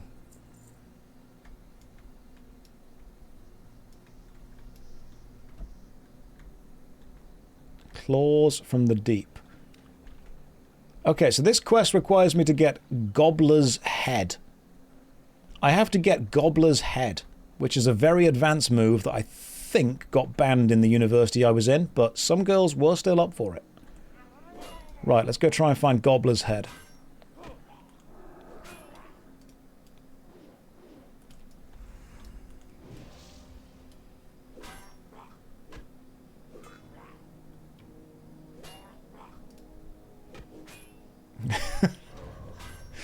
You've got to ask her if she does the dirty blunderbuss.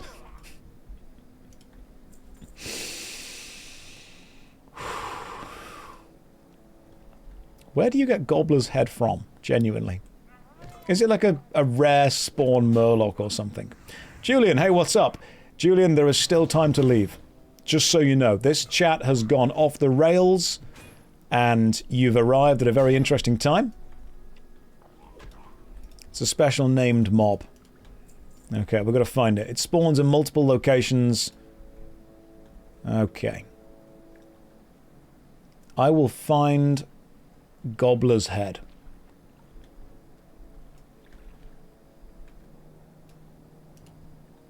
Oh, one more of these. Just as well that you tuned in. Hello, Josh and Chad. Joker, welcome in. How you doing today? Hopefully you're having a lovely day. Who is the most British person? I think we all agree that would be David Attenborough.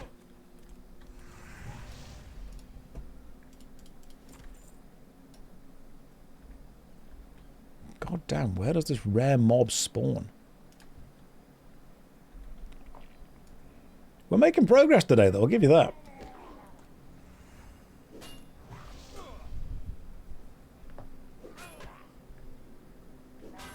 The Jurassic Park villain, yes.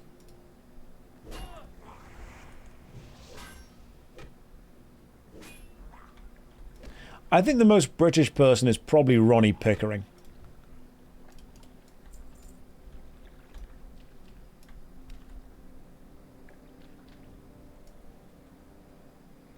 Who? Ronnie Pickering.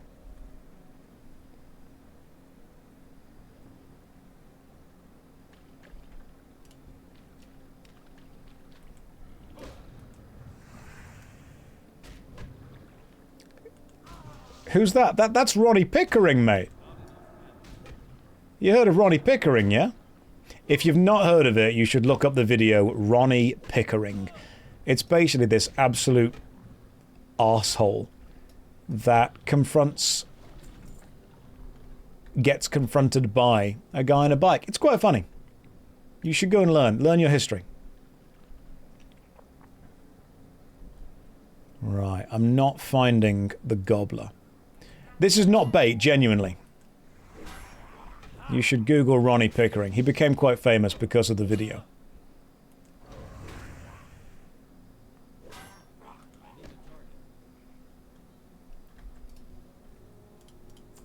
Right, one more quest down. It's going to take a while to find the specific thing. Ooh, that's level 29. Way beyond what I can do right now. But I could kill some crocodiles. I'm going to keep killing these things as I go because the experience is quite good. It was classic British road rage. It really was. Gobbler can spawn on the other side of the zone. No.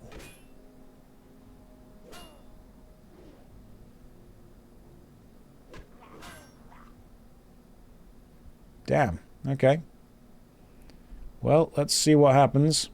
And if it does.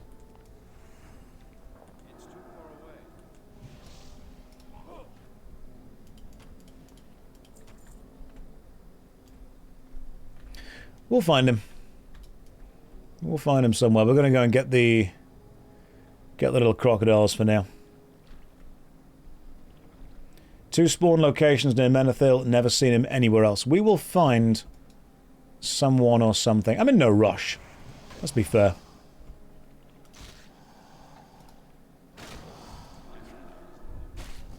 Bro's using a rolling pin as a weapon. Yeah, I am. That's Cookie's rolling pin. It's Cookie's meat tenderizer, actually. It's a good weapon. It's a good, solid, powerful weapon. Nothing wrong with it.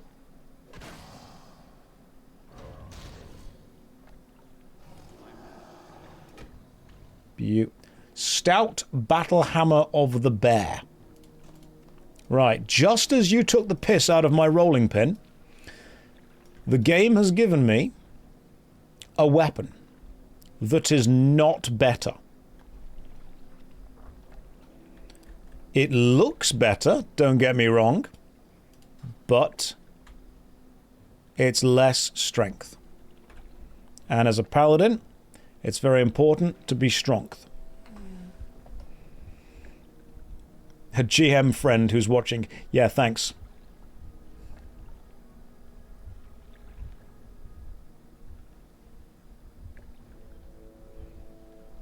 Yeah, strength is important. Wisdom is important. But strength is importanter.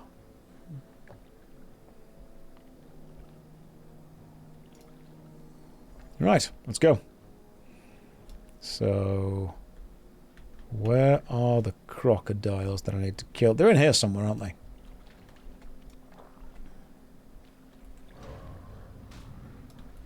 Don't forget your blessing. Oh yes, my blessing is important.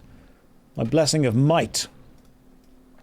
It's called the blessing of might because I might put it on.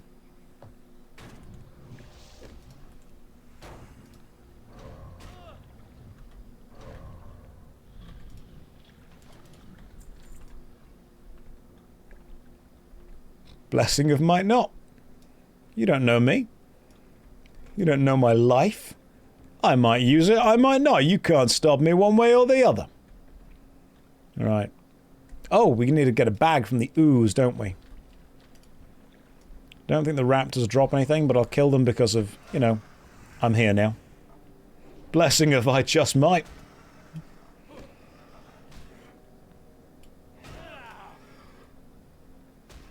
I do feel slightly tankier with the shield, though. That's nice.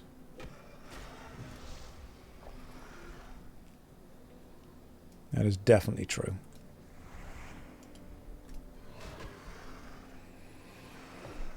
Yep, that's a problem.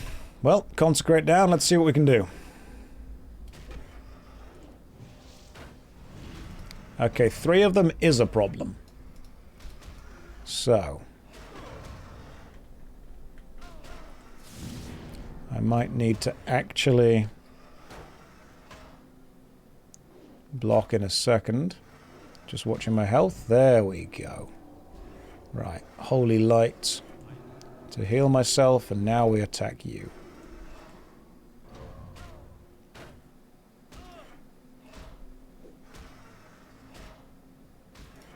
Okay, just had enough. Now I can fight back. Alright, good job. That was decent. I had to... Oh, I'm ready to touch myself, don't you worry. I've got a rolling pin, and I'm not afraid to touch myself with it. Did it. That was intense gameplay right there. That was tanking 3 mobs. Some of you didn't think I could do that.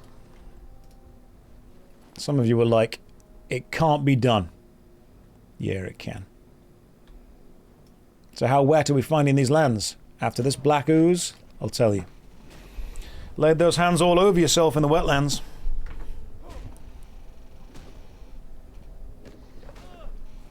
Let's see if I can kill this thing. How long's the lay on hands cooldown? Too long. You could only do it once every 1 hour.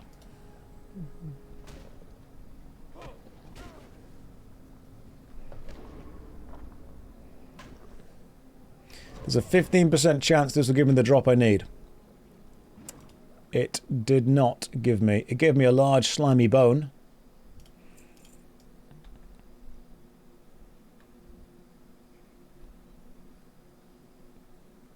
Well.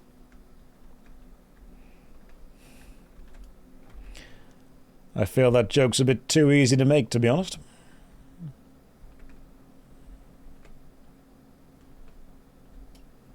I feel there needs to be some challenge to it. There was no challenge to that one at all. We all thought it. We did! We all thought it.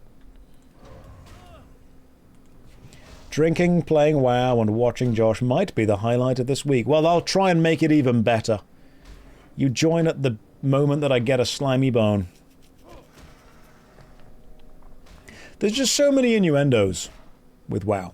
There really are.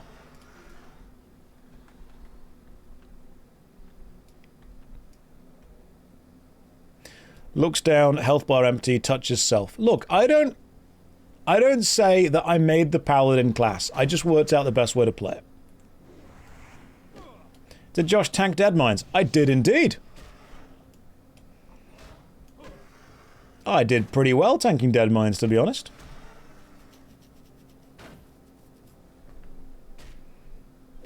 You didn't have a slimy bone until you joined the stream. Well, you're welcome. Okay, I'm here to serve.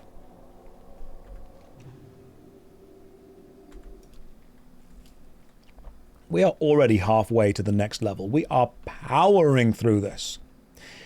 Yeah, when I say I tanked the Deadmines, the rogue really helped.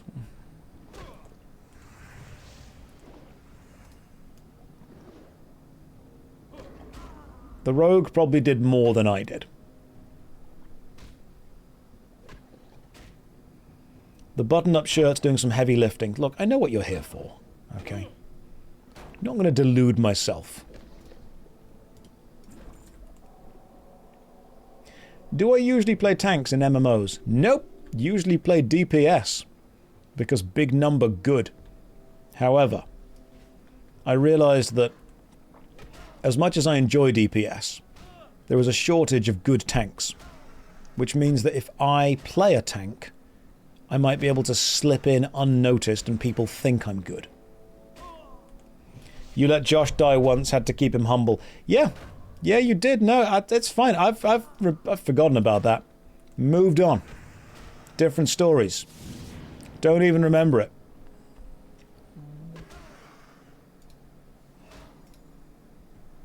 Tried Season of Discovery. It's so ridiculously fun. I haven't tried it, no. I have heard it's good, though. People do seem to have a good time with that.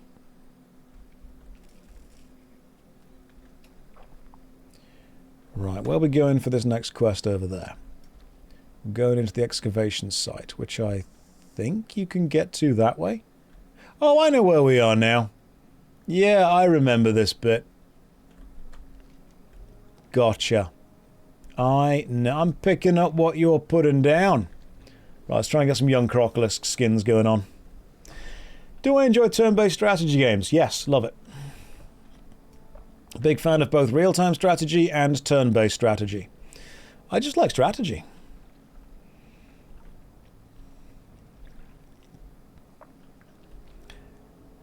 I miss strategy games. Let's spend some more time playing them if I can. I think that I'm leaning more toward the tank class because you can take the man out of teaching, but you can never take the teacher out of the man. And the ability to just order people around really appeals to me.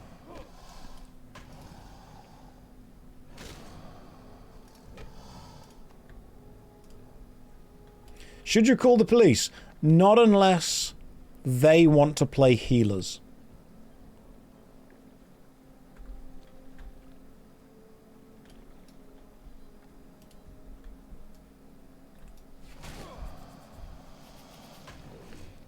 Will Josh play Total Warhammer 40k? I mean, probably.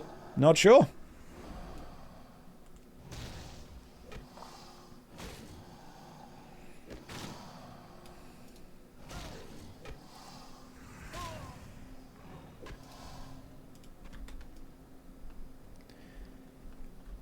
I think I just want to learn how every class plays. I like the class fantasy as well of hammer and shield.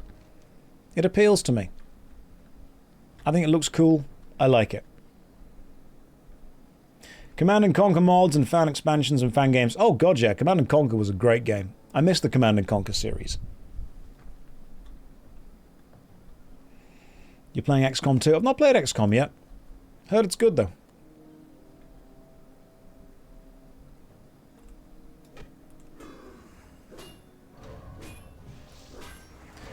Isn't the Black Temple shield just lots of spikes?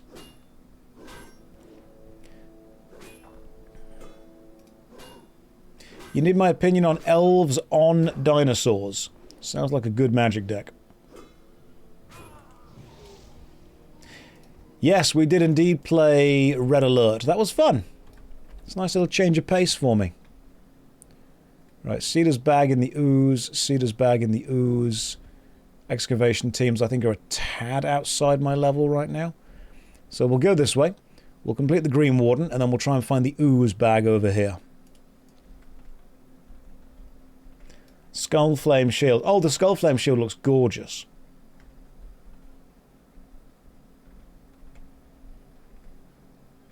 I did not sit this. No, I've not tried out that game yet. I think because I spent so long playing other games, I kind of enjoy going back to the old PlayStation 2 games or Dreamcast or GameCube every now and again. There's a beauty in being able to replay the old games. And since PlayStation seems so adamant they're not printing any new discs, I'll just go and play the old discs that I've got. I mean, I keep 2 PlayStation 2 games on the windowsill that I like. It's Baldur's Gate Dark Alliance 2 and Burnout 3. You spent hours trying to get black and white to run. Yeah. Old games are complicated. It's why I like working with good old games. They do just make some decent stuff run quite easily. Oh, Burnout 3 was a banger. Burnout 3...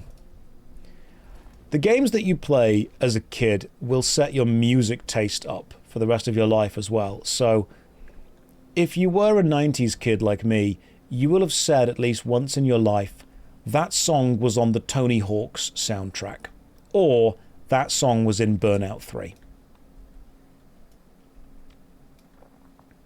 You, Green Warden.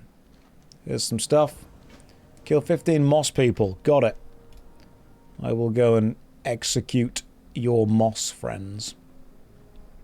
Or Need for Speed Underground. That also had a banging soundtrack. Oh, Twisted Metal was great. Twisted Metal World Tour on the PlayStation 1 was one of my favourites.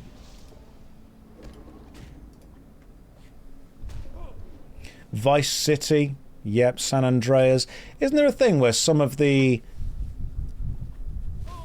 Grand Theft Auto games, when they got re-released, couldn't have the same music in them because of copyright stuff?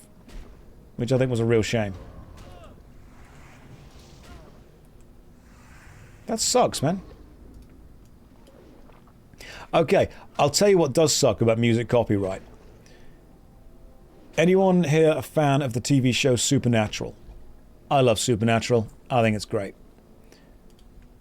What song would always play at the end of every season when the brothers were sat in the Impala driving to whatever they were taking on next?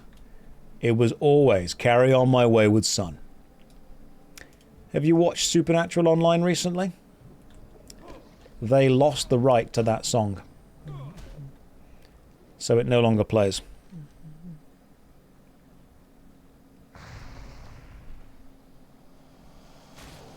Yep, not even kidding, man. Some other songs play now. How's that possible? Since when? You can go and Google it. You can Google it right now and find out. Unfortunately, Carry On My Wayward Son does not play with Supernatural when you watch it on streaming. Why not buy the rights again? It's expensive, man. Stuff costs too much money.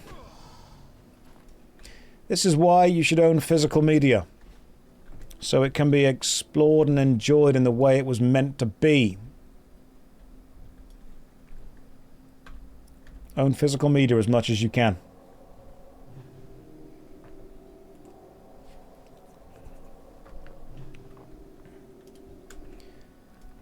That's why whenever I'm trying to introduce someone to something, I'm like, right, we're breaking out the DVD or the Blu-ray. We're doing this properly. It's like if you watch Community online, they miss out the Dungeons and Dragons episode because it was accused of being racist. But if you've got the Community DVDs, still on there. If you watch the IT Crowd online, they have now cut out the episode that was accused of being transphobic. But if you have the DVDs, still on there. If you go and watch any kind of old comedy TV show, chances are there'll be a couple of episodes that no longer match up with what modern sensibilities say is allowed.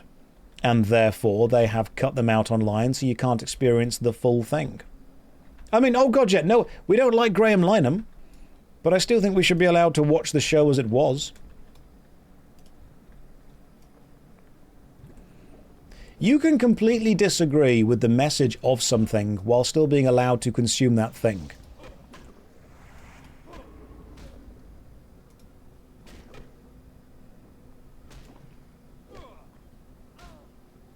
I sometimes think by removing what we now see as an offensive portrayal of something, we're effectively saying, hey, this never happened. Or we're going to make sure you can't consume this media or this content right now because we don't believe it's good for you to consume right now. Which, personally, I think seems slightly more insidious than just saying, hey, this was made a while ago and we don't agree with its message anymore, but you can watch it if you want. I think that Disney and Looney Tunes, yeah, there we go, Inju. Disney and Looney Tunes had the best way of doing it, where they just start the things with, hey, this was produced in a time when attitudes were different and some things that we show in this may be seen as offensive by now modern standards. However, to change that or to remove it would effectively be saying this never happened, which is disingenuous. We shouldn't do that. We should allow people to consume media that we see nowadays as offensive that was made back in a time when it wasn't considered as offensive, and we should learn from that, instead of trying to retroactively change the past to say, hey, this never happened. There is one song, I believe, that Disney have... one film that Disney have not re-released in the Disney archive, and that's Song of the South. Look, some stuff in the past sucked, man. Let's be fair.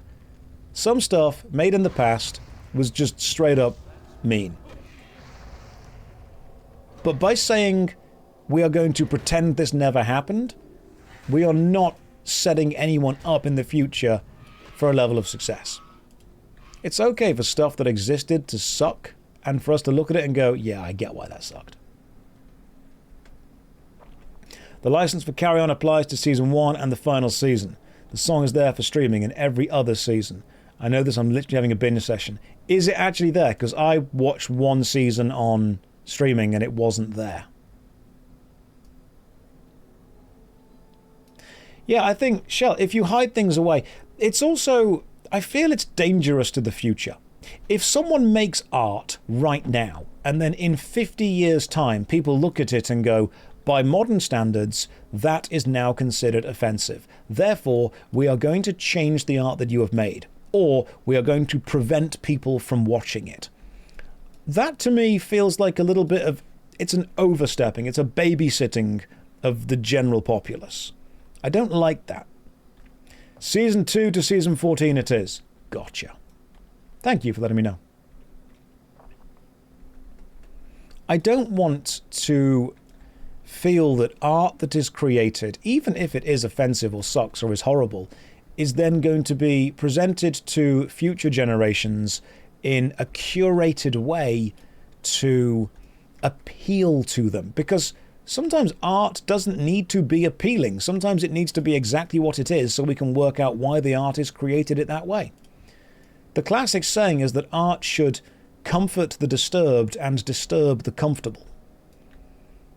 If someone creates a piece of artwork and it is then retroactively changed for the future in order to be easier to digest, then we are never presenting the future with these awkward moments and these awkward questions that need to be answered and need to be understood to work out why things were the way they were.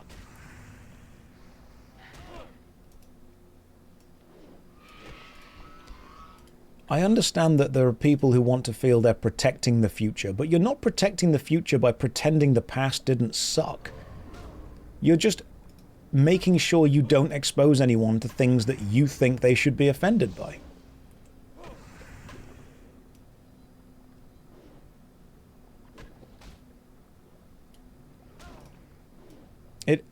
It saddens me that there is a council of people who decide that it is not suitable to experience media from the past the way it was produced because it would be offensive. I'm like, yeah, okay, let it be offensive and let someone consume it and let them understand why the offense was, you know, was considered to be there. Otherwise, you're just telling people what they are and aren't allowed to watch based on what's seen as right and wrong.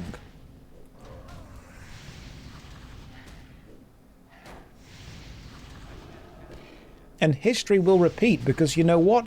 Someone, and this is why I'm kind of against it in general, someone will produce something that is seen as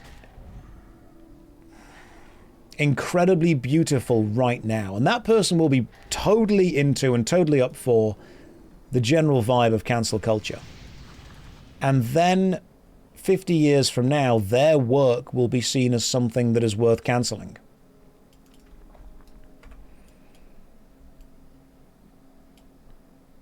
Sometimes defending stuff means defending stuff that you don't like.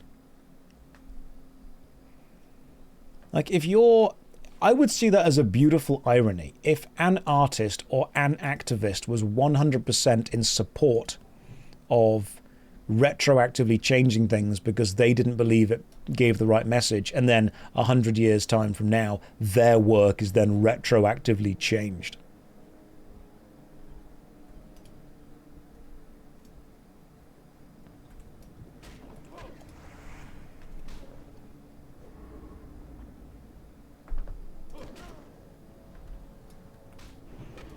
Because, and this is going to sound stupid, like, you can make something that someone sees as offensive and then just not worry about it.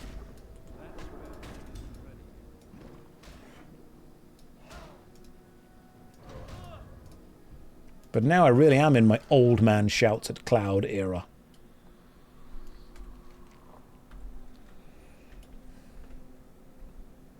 I mean, there have been entire school trips that have been cancelled because the parents didn't want the kids to see Michelangelo's statue of David.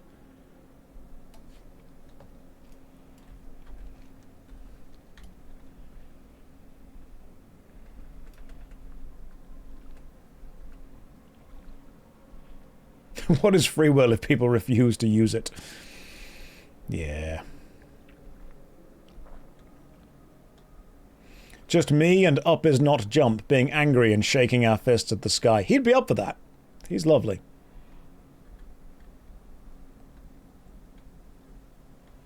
Yeah, like defending stuff you don't like is an important skill that I think people need to learn.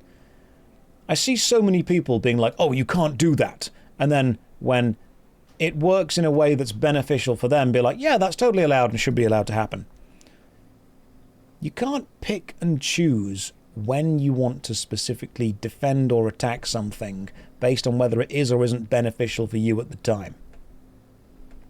Yeah, it's because the penis is visible. That's what it was.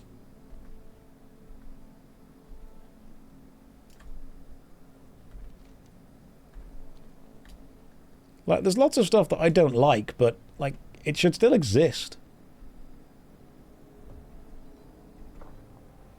Meow says, hello Josh, I saw you today. I hope you didn't.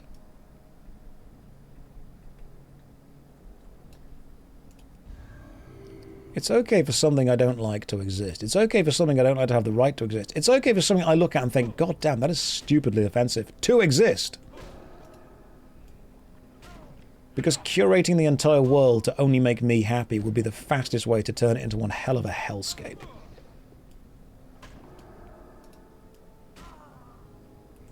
Like Devil May Cry 2. No. No, there are limits. Devil May Cry 2 is anti-art. In all seriousness, though, yeah, of course. Because that allows me to point at it and say, this is a bad game and here's why.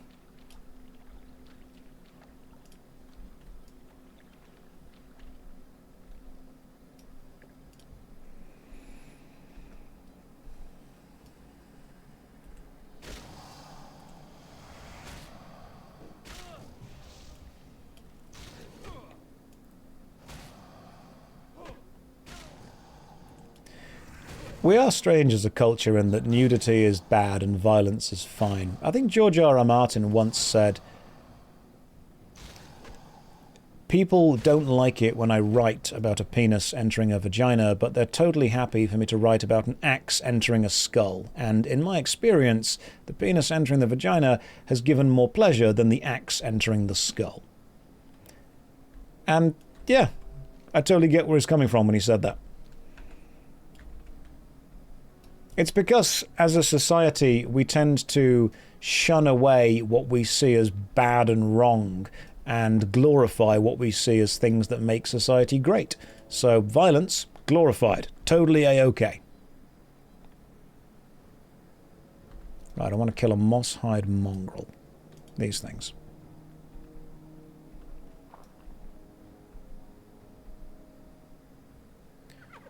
Romance... Oh, romance smut's huge, let's be fair.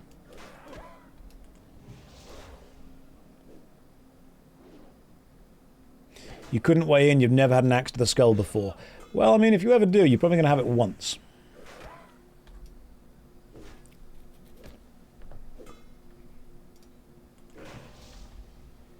Although, here's a boomer take of mine that I think you all need to be aware of. Because people have disagreed with me. I really don't think sex scenes need to exist in films. That might sound... I'm not prudish with that, I just don't think they make the film better. I have very rarely seen a film with a sex scene in it that I've gone, that has actively improved the film. Like, you can absolutely, you know, imply it. Oh, these two characters slept together. Okay, cool. You can use that as part of the narrative construction of your film. But I don't need, like, an uncut scene of that happening. That, I don't think, is good viewing. Because you're trying to get as close to porn as you can without just being porn. Like, commit to one thing or the other. Implying, absolutely fine. But gratuitous scenes in films for the sake of it, I just don't think adds energy to the film. It's also just, it's slightly cringe to watch. It's weird to experience. It has never actively made a film better. Like tension? Hell yeah. Stick some sexual tension in there, no problem at all. Stick some will they won't they in. Then let's have a closing door and a fade to black. An implied scene, fine. Just actual nudity in there, if it needs to be there for the sake of the plot, yep, cool, we can do that. If it's showing the vulnerability of the character, or if it's showing the confidence of the character, or if it's showing the way that society responds and respects the character, yeah, okay, cool, go for it. But if it's literally just, hey, we're going to have this person be nude now because that's what the audience are going to want, I don't think it's necessarily serving the plot.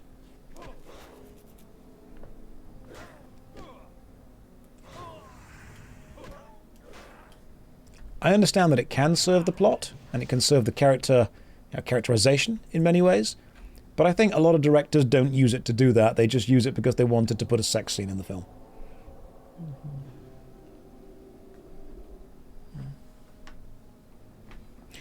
What did I think about Game of Thrones? How overblown, showing nude men and over-the-top sex scenes were? Tougher question for me because it's in the books as well. I think some of the scenes in Game of Thrones were interesting because they set up the general vibe of the world. And they showed you what the people did and didn't value, and they showed you the power that people did or didn't have over other people. It can be a power play. It can be a level of control, and that's fine.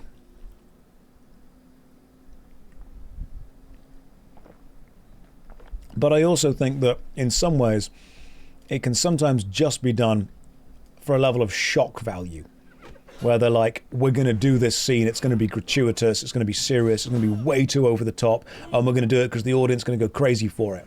I'm like, I really feel that you're just doing that because you want to see if you can, not because you truly believe it's the best thing for the plot.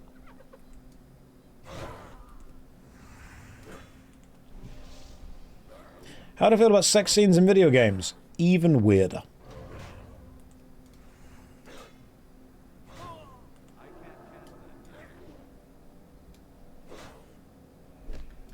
Like, if you want to have it implied, go for it. I think the implication of what's happened is often sexier, or in some cases, funnier, than actually just showing the gratuitous act. And now, for example, let's take Baldur's Gate 3. The scene with Astarion and Halsin as the bear. The fact that what it does is it shows you the implication of what's happening, then it cuts to a squirrel watching, and then the squirrel just drops the acorn that it's holding. Brilliant. Absolutely brilliant use of comic timing implication. Very, very well directed scene. Let's go and kill this slime. It drops a nut. So did Halsin.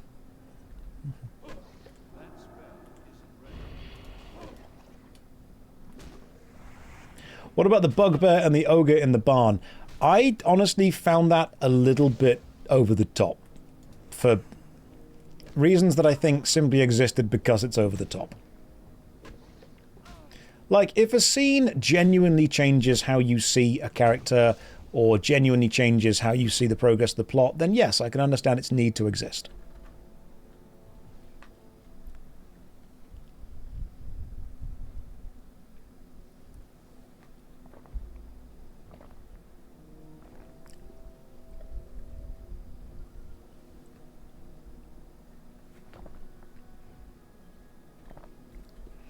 Like the shame scene in Game of Thrones, I think led to a bit of characterization.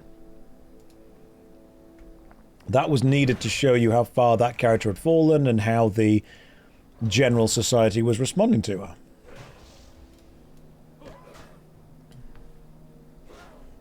But at the same time, I don't necessarily watch TV or play video games for the sex scenes.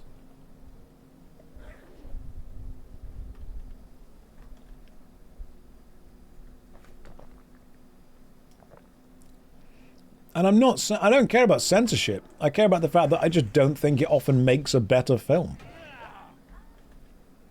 I'm not afraid of sex being shown in media. I just think that it needs to be shown in order to serve what makes the media better, instead of just, we're going to put it in for the sake of putting it in.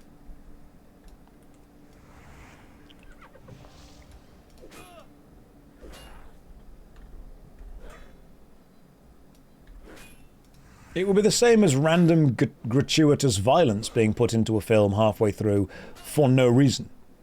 I'm like, this hasn't actually furthered the plot or furthered the characterization, it's just in there for being in there.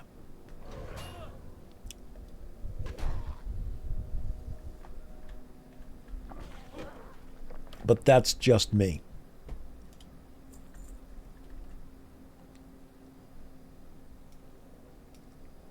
I mean, can you think about films that don't show violence that imply it, and that ends up actually being better?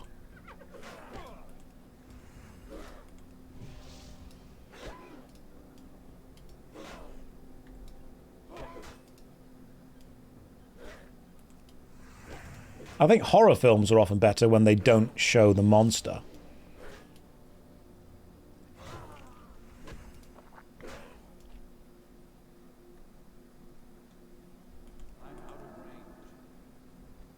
Because your imagination is goddamn good at that. Now, of course, sometimes showing the violence is important. I mean, some films, that's the entire point. John Wick.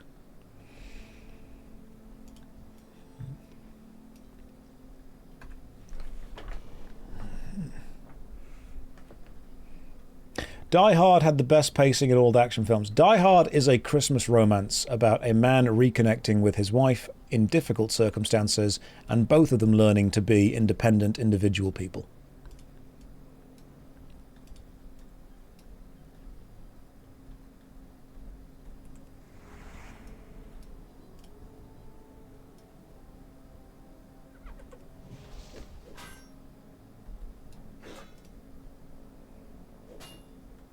It's a Christmas movie. Yeah, it's a very beautiful Christmas movie. Alien is just Die Hard from the alien's perspective.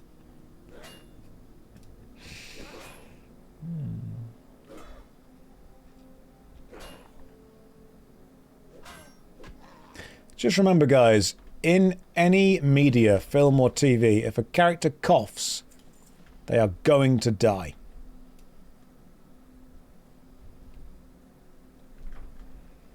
Wait, did I? No, I need the ooze still. Yeah, no character can just cough.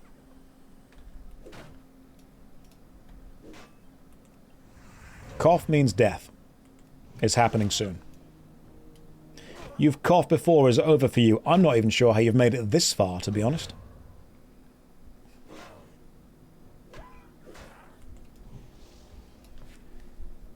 Pip, if you say you don't see many of the OG people in the stream, it's probably because of the timings and the fact that I'm streaming from 6 till 10. Normally I was streaming in the mornings. This is obviously much earlier. I mean, we'll get them back, don't you worry. When they discover that I'm streaming again, they'll pop back over.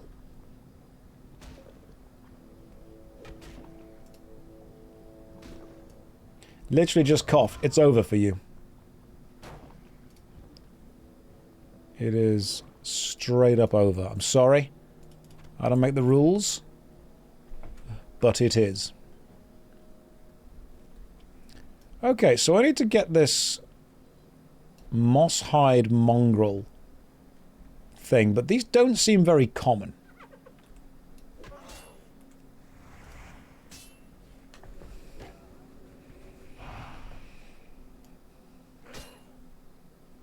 Only one of 2 active union reps. We'll just recruit some new people into the guild, it's fine. Don't you worry about that. That is true. People who cough will at some point in the future die. I'm sorry, but it will happen. Don't want to be the bearer of bad news here. I'm guessing whenever these guys respawn, they have a chance of respawning as something else.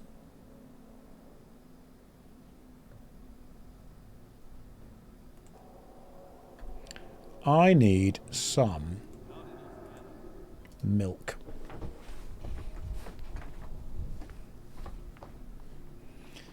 God, the Paladins are slow class to level, aren't they? Don't have Purify yet. Oh, I do, actually. It's in my spellbook, which I access by pressing P for please show me my spellbook. Alright, Moss-Hide Mongrel came to attack me. Thank you very much. That's actually perfect.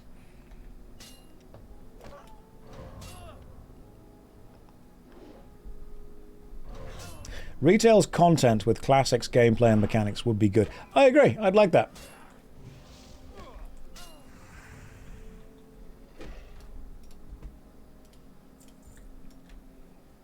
Will we get it?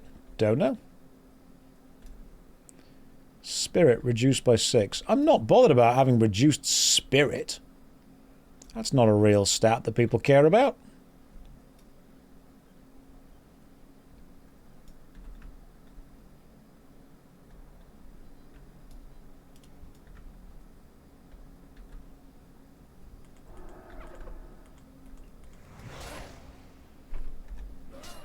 I mean, I'll use it just to clear it off me, but like, no one cares.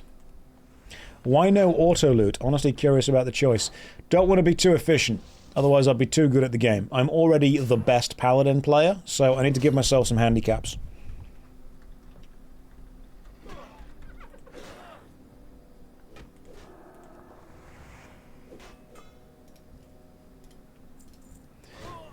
It's when you get to the level that I'm kind of at, it's very important that you specifically almost power yourself down.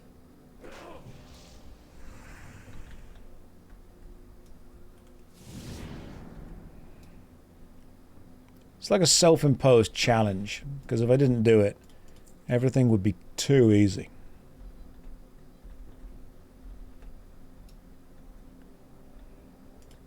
I should do a tier list of paladin players.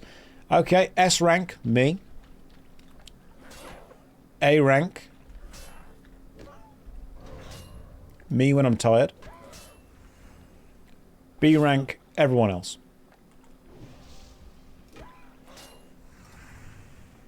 There you go.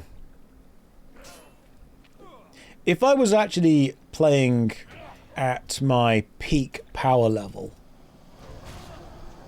I feel you would be too scared.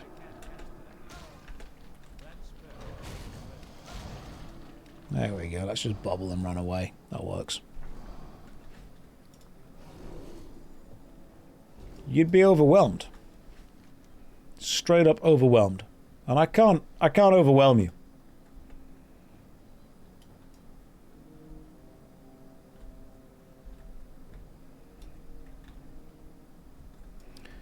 Right. Come on, red whelp. Come over here and attack me. Here we go.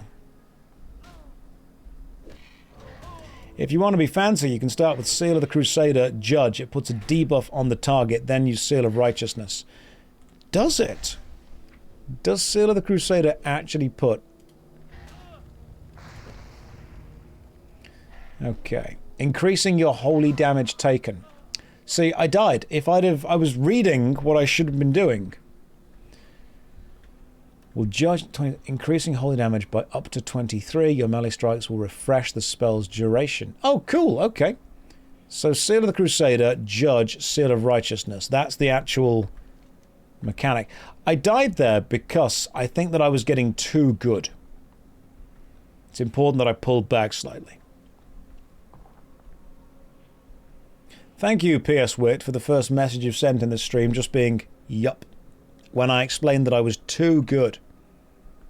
You were detecting too much goodness there. Anyway, my plan is to stream every day, 6 till 10, and then slowly level this paladin up, learn how it plays, go and do some dungeons, go and do possibly some raids.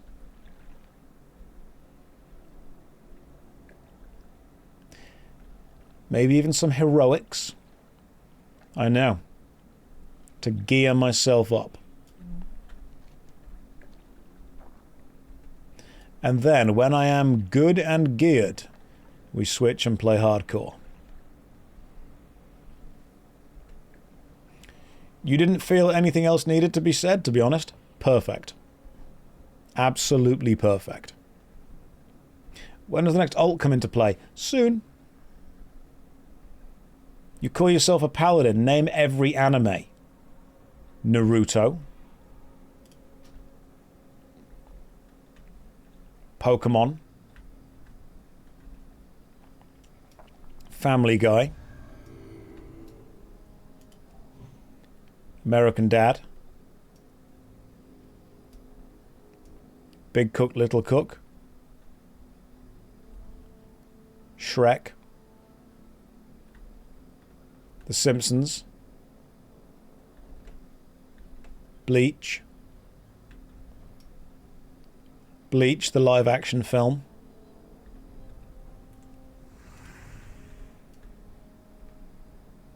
The Simpsons film.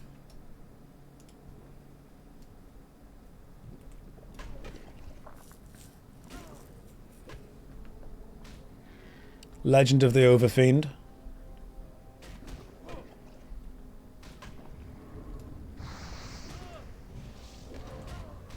I'm just naming them all.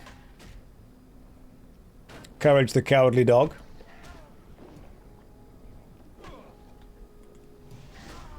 That guy that always makes all of them. What's that dude? Miyazaki?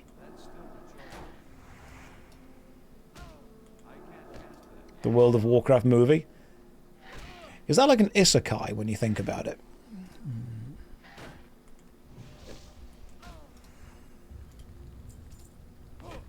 Okay, so this imp, this whelp might kill me.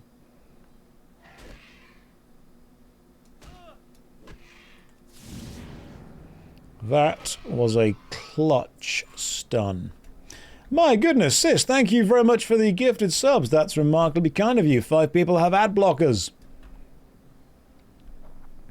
Right, where's my milk? I want to sit down, eat my mutton chop. There we go. You can stop now. No, no, I can't. I'm going to keep naming all of the animes. You consider WWE to be redneck anime. Wrestling is awesome. I like wrestling.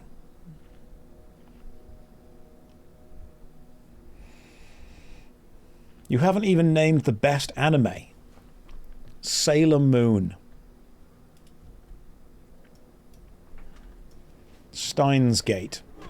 Oh my god, why are there multiple enemies?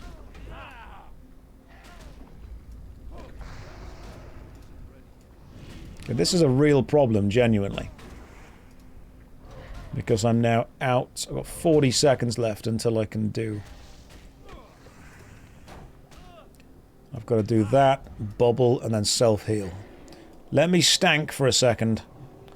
And that means self-tank.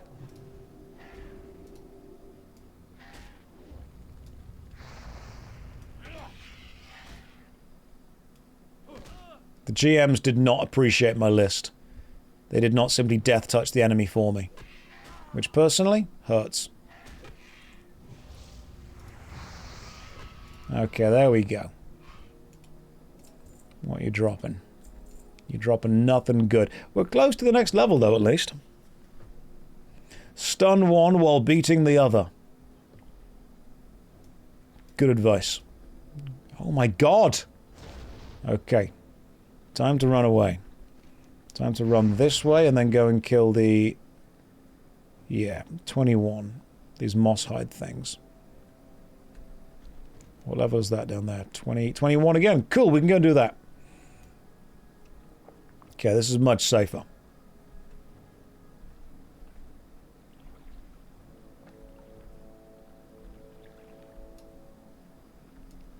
Just going to sit here for a moment. Maybe have a little snack. Have you tried to make a game before? No. And I probably won't.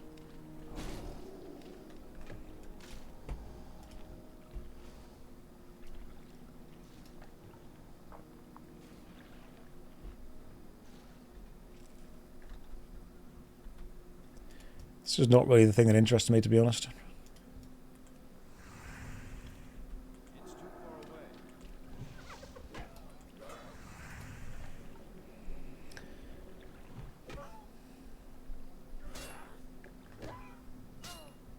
No, I've never made a game. I've designed card games for fun. You know, like when I was a kid. But as far as like a video game goes, no, nowhere near. A goat girl just blessed you. Daily occurrence. Have I ever played a game? No, I'm really hoping nobody realizes that I'm just a massive fraud. I just sit here pretending to game. Don't you have a literal board game you're making? Yeah, but I've not progressed that in a while, to be fair.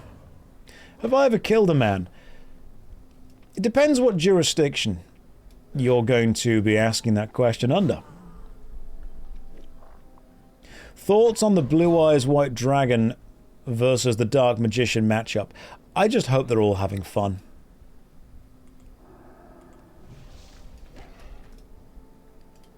As long as they're all having fun, it's all good. I know you don't play games on hype, but if Classic Plus launches, will you play it on release? I have spoken to my lawyers, and they have said maybe. Maybe I will do that. That was also me opening up your specific Twitch page, Equart, and I'm really glad that you have really loud music that auto-plays. Appreciate it. What was that? That was Equart's Twitch page auto-playing a video. Don't know what video it was, but that's what it was played. I was hoping I could do it in like a stealthy, sneaky way, but no. I got full-on caught in 4K right there.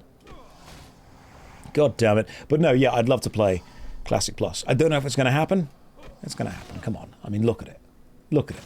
Is that a rolling pin? Yes, it is. It's a meat tenderizer. Now, you know it's going to happen. Come on. Right, what am I killing?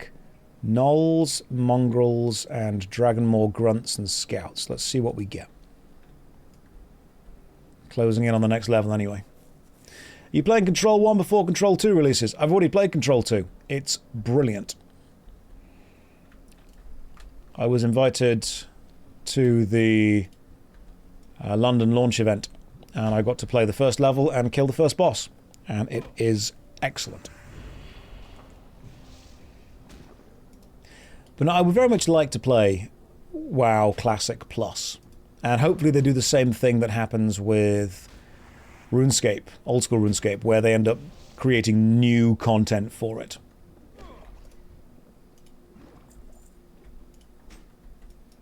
Taking the story somewhere it's not been before, because I just don't want to keep replaying the same things again and again and again. What is Classic Plus? So, they have spoken about releasing a version of World of Warcraft called Classic Plus.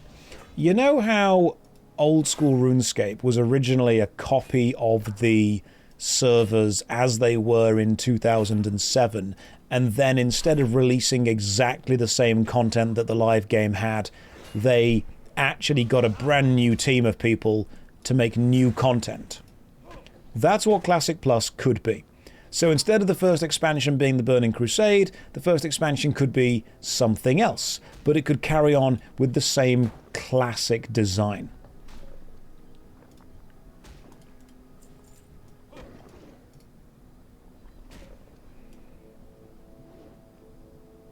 I mean, they might do. They might make the old content irrelevant. They might power creep it out, but I'm hoping they've learned from the mistakes of the past and don't make everything completely irrelevant as soon as the new content comes out. That would suck.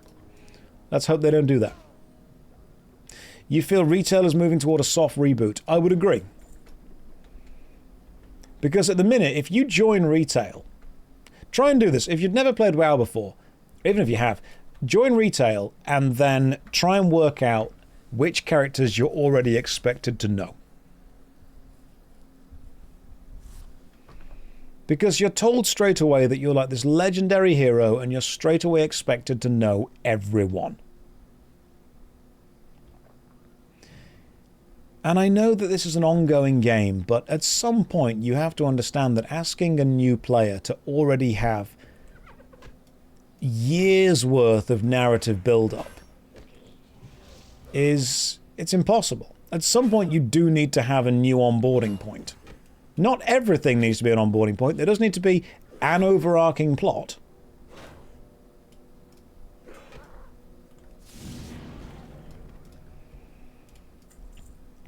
But an onboarding point would be nice.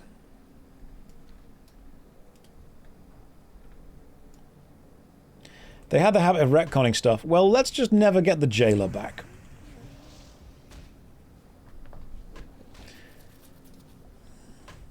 They're writing a complicated story that gets bigger and more complicated every time.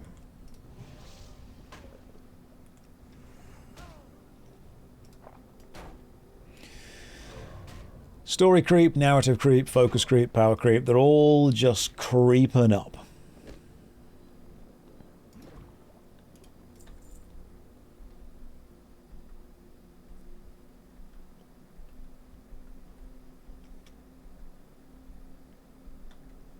It's like teaching a new Magic player to play using Commander. They're just expected to know too much stuff.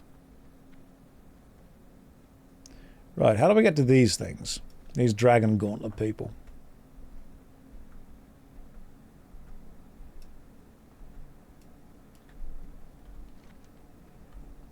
So I think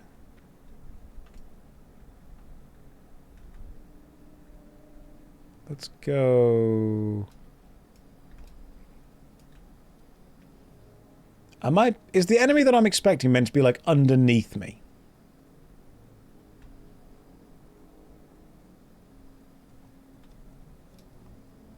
Oh no, it's these things. Okay, cool. I know what I'm doing. I would just like Classic Plus to then have a new expansion that lets us go and do some, you know, cool new stuff.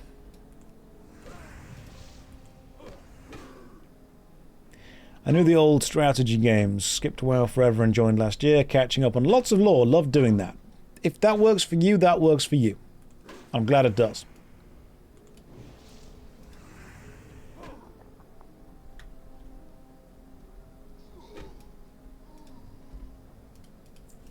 That's a good point. Compare it to the Elder Scrolls. Would you expect someone who has never played the Elder Scrolls, if you turned around and said, yeah, just so you know, you can't play Skyrim until you've played through all of Daggerfall, Morrowind, and Oblivion? You'd be like, well, that's not realistic to expect somebody to do.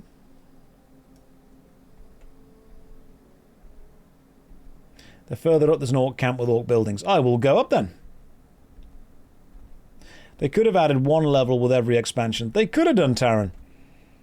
I mean, to be fair, sometimes an expansion doesn't necessarily need to increase the level, it's just give you more stuff to do. More challenges. Guild Wars 1 did that.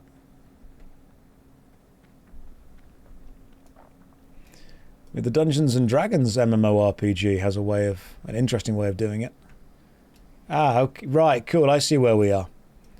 We want to be going this way. Toward the Dragonmore Scout people. Right, you are an orc and therefore bad.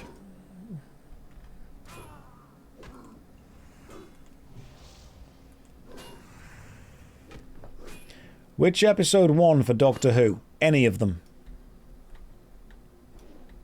Any of them can be an onboarding point. Same with Star Trek.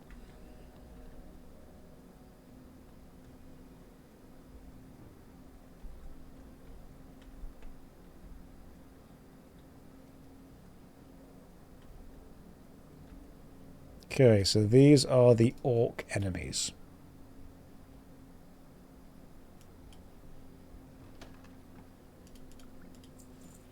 Ring of the Moon. Interesting. It's a cool drop. +1 strength, +3 stamina. That's not a bad little ring right there. We've looted an orc treasure chest, found a cool Ring of the Moon. Check me out.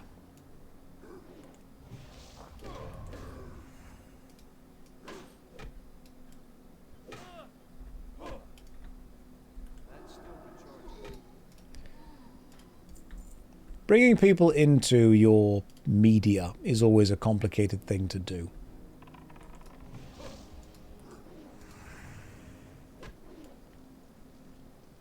These are the leftover Dragonmaw clan that enslaved Alex Strasser and the Red Dragon into servitude. Oh, cool. Okay. I will...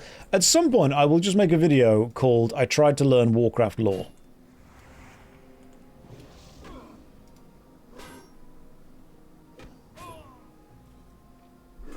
Your first episode was two guys and romantic tension between them.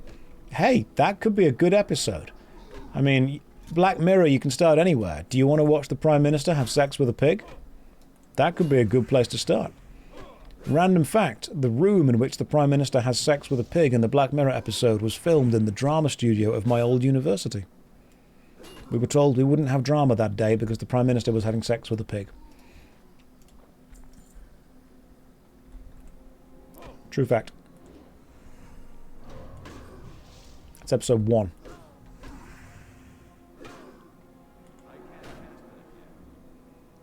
Was it the standard use for that room? It wasn't unusual.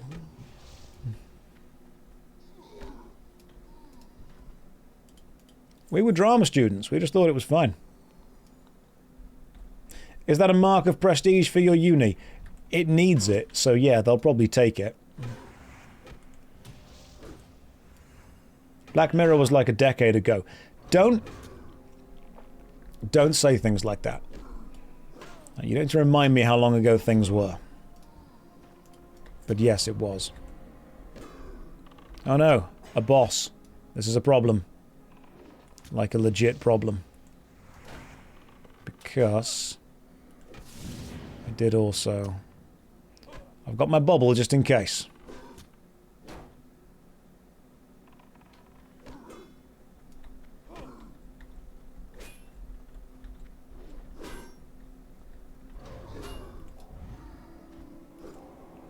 Bubble and double heal. Now we go for you.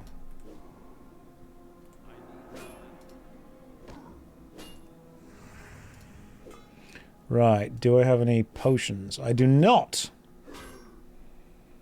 Okay, so we see how well this fight can go. That was lucky. War Chief's Girdle. The War Chief's Girdle binds when equipped 5 strength, 2 stamina. Straight from Garrosh's balls. Beautiful. Maybe I'll just sit down. Is the War Chief Girdle a good item to get?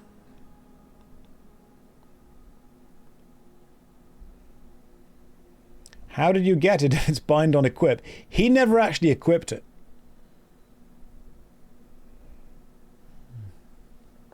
He was just carrying it. You know what I can do is equip Ring of the Moon. Hell yeah. Then equip the War Chief's Girdle. Okay, that's actually way better than my current stuff, which is weird, because my current stuff... Okay. Better shoulder pads, and armor, strength, stamina. Yeah, let's just equip that. Beautiful. It's better than what you got. There's an episode of Black Mirror where effectively the AI woman gets trapped in the helper, but it still acts as if she experiences real time. That's terrifying.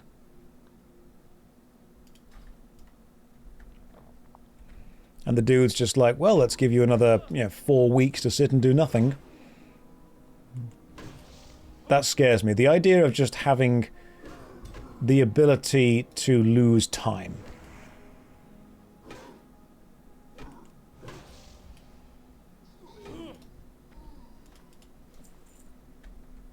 It's been a long time since I watched it, though. Hell of a long time.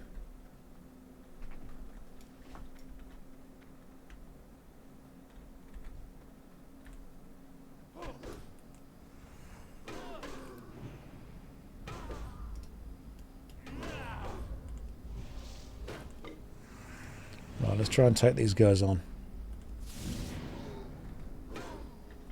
There we go.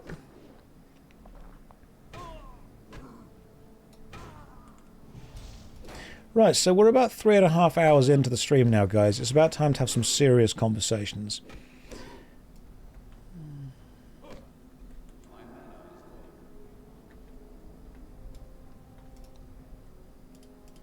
I'm waiting for the serious conversations.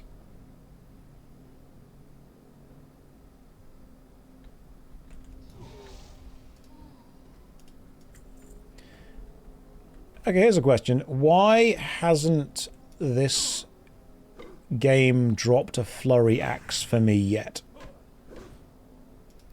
Did you quit every other MMO? There it is.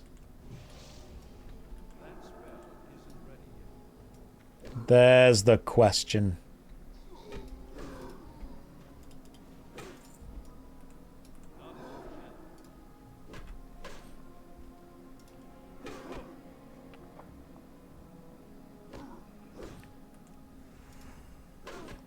I will need to use the lesser healing potion in a moment if I don't survive this, which I won't. There we go. Right, time to run away and hide over here for a moment. I am surviving as the paladin far better than I thought I would. I'll tell you that much. Josh, don't get me wrong, I adore your WoW streams, but any plans on someday playing Final Fantasy? So, the thing with playing Final Fantasy XIV is that it's impossible to play it without being followed around by a crowd of people. And as fun as that is for a bit, it ends up getting a little bit distracting. It also does mean that people got genuinely, unhealthily upset at me not making optimal choices. And I don't just mean not getting my job stone as an archer into a bard. I mean, not using the correct rotations, not using the correct armor, not doing the correct quests, not handing things in, not teleporting fast enough. It was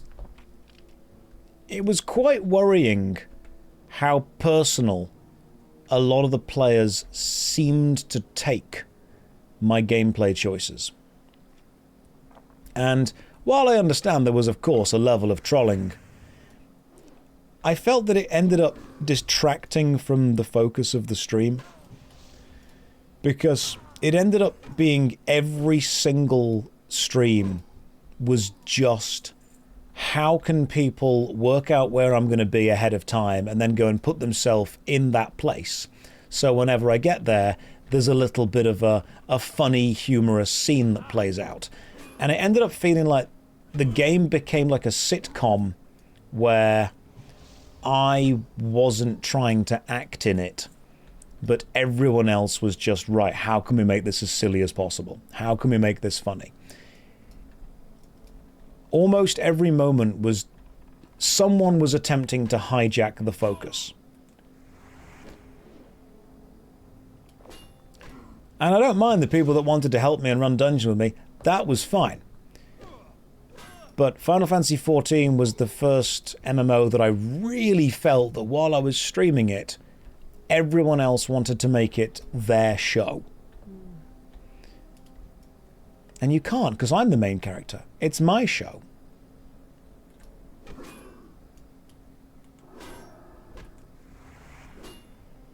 I mean, don't get me wrong, they were really funny. There were some funny moments.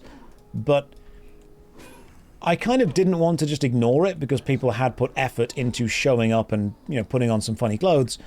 But at the same time, it did end up getting a bit old.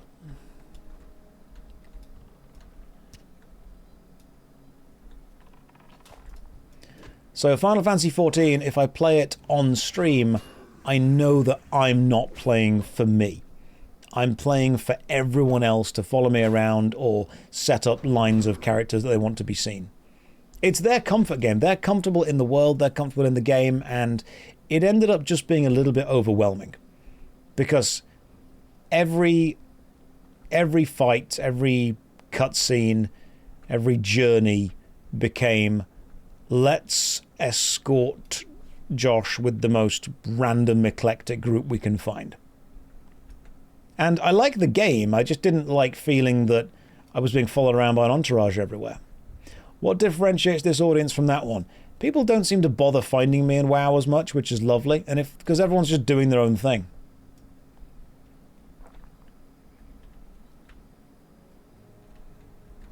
I don't think WoW players particularly care about being seen on stream.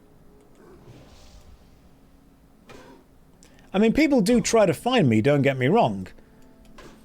But it's slightly more difficult too, because first of all, it's a very specific version of WoW, and then transport around the overworld is not as fast. And once the hype has died down, people don't care as much. What about old school RuneScape? I enjoy old school RuneScape, but I think that if you're going to watch an old school RuneScape stream, there are way better streamers than me for it. Yeah, layering also matters too. I thought you didn't play FF14, so you didn't have to wear the cat ears. Oh no, I still wear those in my free time. Don't you worry. Don't you want people to care about you? Okay, there is... yes, but you have to understand there is a limit, and there is a layer. If you walk out of your house and go to the shops, and 20 or 30 people follow you and cheer you on, eventually you're going to be like, I just want to go to the shops. And this is the problem. I know that you probably didn't mean anything by that when you said, don't you want people to care about you? But whenever I say, hey, maybe this compulsive joining into everything I'm doing is actually being seen as a bit overwhelming and ruining my gameplay experience slightly. And then people turn around and go, oh, I'm sorry. Don't you want me to care about you? Which again makes me feel bad, because I'm now thinking, okay, by complaining about the issues I have, people think I'm not caring about them or don't want them to care about me. I want people to let me play the game in a fun way. And some people, yeah, cool. Join in, hang out. Ends up being a fun thing. But I think some people just aren't able to read the room. That's what it is. You've got to read the room. You've got to read the vibe. And I suppose that's what it is. Some MMORPG players are very bad at reading the vibe and end up inserting themselves into as many situations as they can because they think it's funny.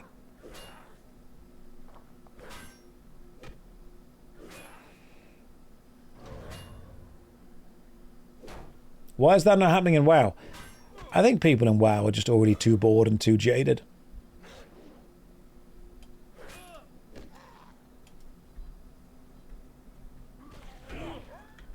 Oh, Guild Wars 2, every streamer is showered with legendary weapons. It's why I turn down trades when people try and give me things that I think are unfair. Like, if someone is giving me a potion and I'm in a dungeon, then yeah, that's a fair trade that would be done to any normal player. But if I start playing the game and someone comes over and just gives me a load of gold and really powerful items, I'm like, no, you're going to ruin the game for me. I think people don't understand that they ruin the grind if they just give me everything.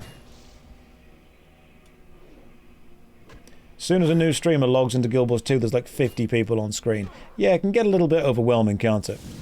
Oh, should not have fallen down there. That was a problem.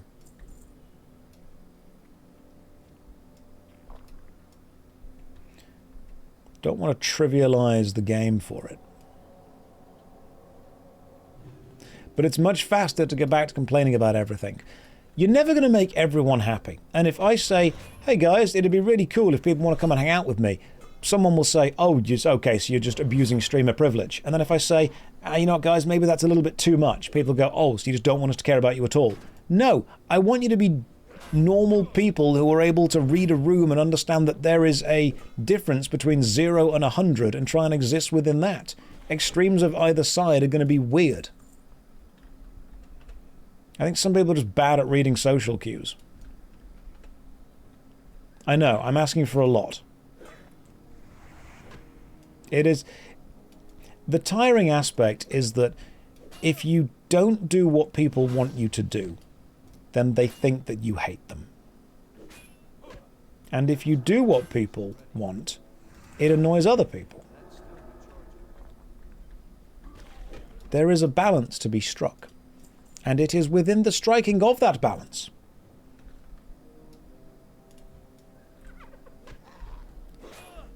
that we find the middle ground, which is good.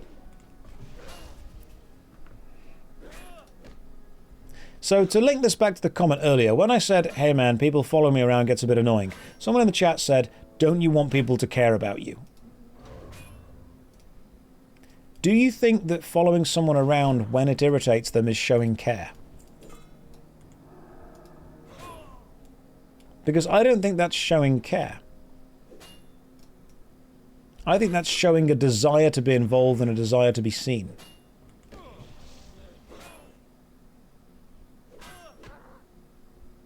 Good morning, Link. How you doing today? I guess we found the deep conversation we were looking for. I said it was going to happen. Said it was going to be there, and it was. Oh yeah, I mean, a lot of the FF14 was just showing off the cool cosmetics and stuff. They were being ironic, Josh. I don't think they were.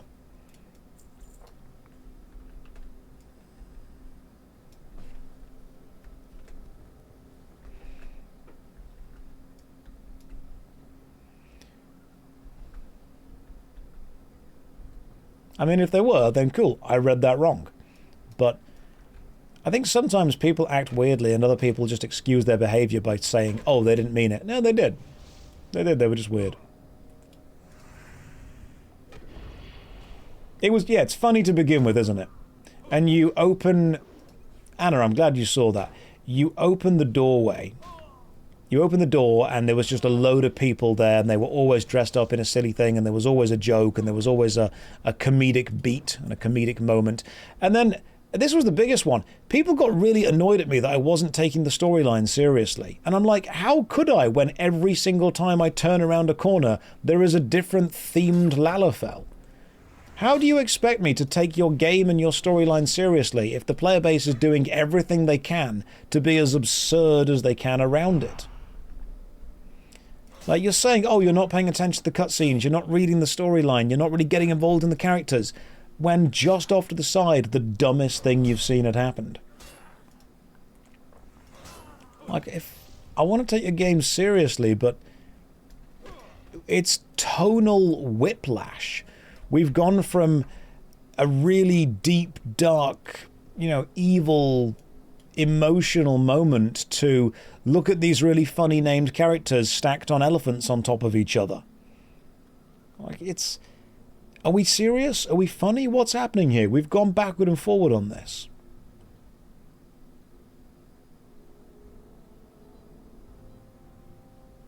Like, the story was decent.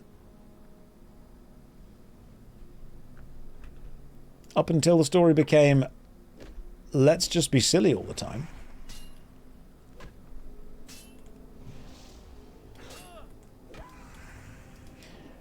You remember coming out of a cutscene into a lap dance? Happened all the time. And you know what? Maybe it was my fault for actually encouraging it.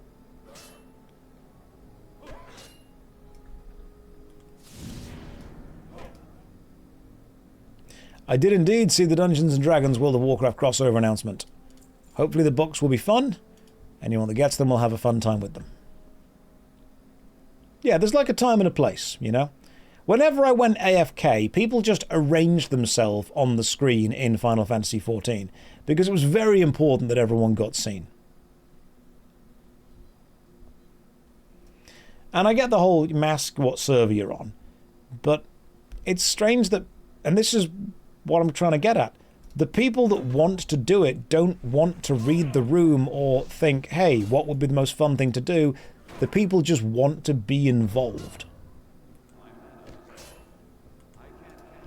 And I would love people to be involved as well. I want people to be involved with this game as much as they possibly can, but I don't want people to force themselves into it.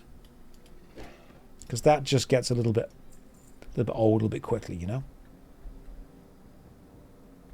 Did I close my eyes on purpose to not see them? I tried to imagine them gone.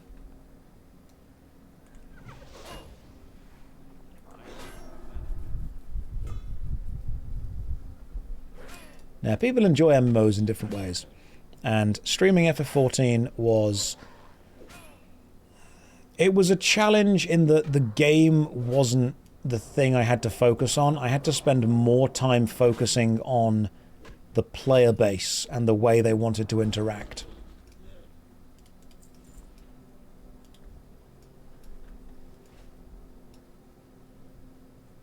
We are killing so many gnolls. I don't think I've ever actually done this quest.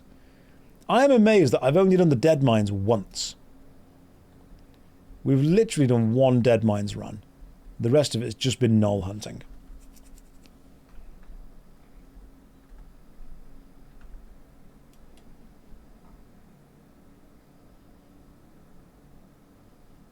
Awesome to see you still in Classic. I love Classic. It's one of my favourite games now.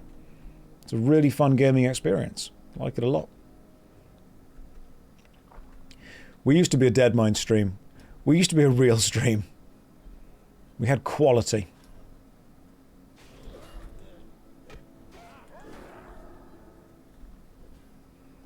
We used to have real quality. Bro should be gear hunting. I am. I mean, just from the gnolls.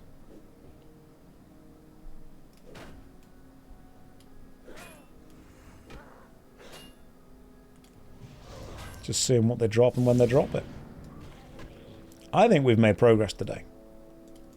Don't know if you guys feel we have, but I think we have. And I'm also quite liking the 4 hours every day stream, because it's a consistent time, it's a good amount of effort, good amount of energy, good amount of progress, but it's also not overwhelming. Did I ever find Gobbler? No, I never got head from Gobbler. The consistency is good for me. Bro should be enjoying the game. I am enjoying the game, man. Used to be 12 hours. I did indeed fall off. I discovered the outside. It's my favourite dungeon.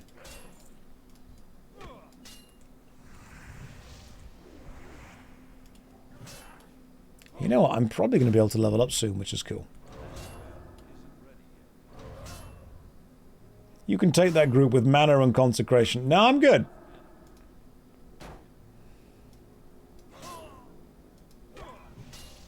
There we go. Gotcha. Inventory is full. Who do I need? Moss-hide gnolls. Okay, so I've got to kill some moss-hide gnolls. Not moss-hide mongrels. Got to be specifically moss-hide gnoll.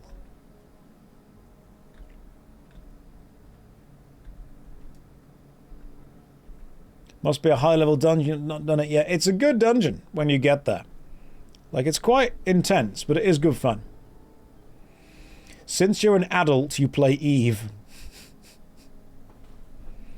Josh is now a 4-hour Andy, even less than Guzu. I'm sorry, man. I just had other stuff to do, you know? Got to make YouTube videos. Oh, yeah. Spellbook cleanse. It's in holy, isn't it? It's purify.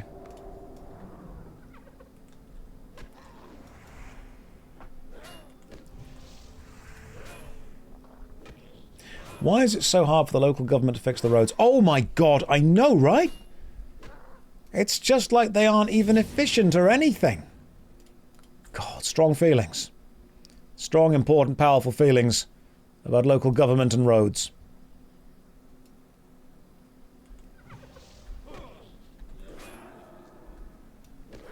I'm going to start just typing /cast cleanse. That's the way I'm going to do it.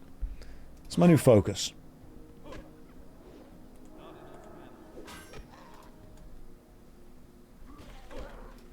Right. All the gnolls are killed. That's good. Got quite a few quests to hand in now, actually. Just got to go and kill the oozes and find the bag if we can.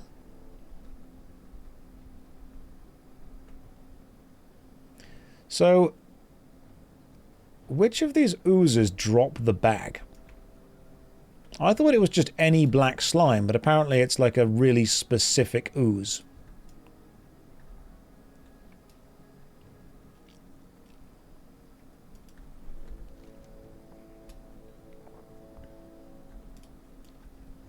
Like that one might. The problem is that there's all these whelps around. The problem with the whelps is they have a really long aggro range and a stupidly powerful fireball.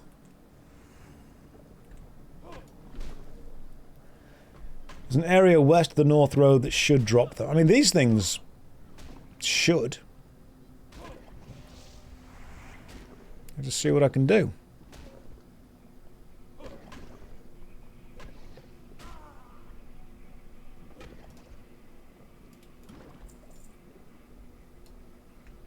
But if you say there's an area west of the North Road, I mean these things over here. Yeah, I'll see if I can go and get that. Let's head and hand in...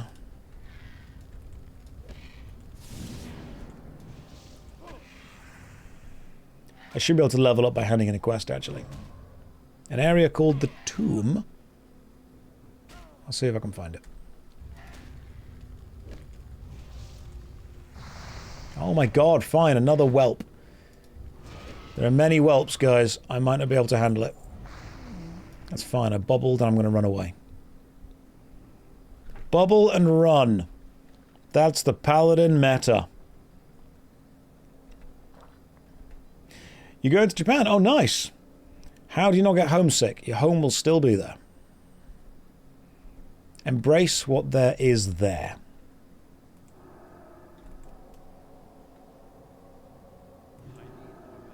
Professional paladin. Bubble, run. It's okay if you do get homesick, that's fine. But embrace where you are, as you might not be back there for a while. You'll have good days and you'll have bad days. But understanding what is good and what is bad about the place you're going to is always fun. Oh, I'm so close to a level up.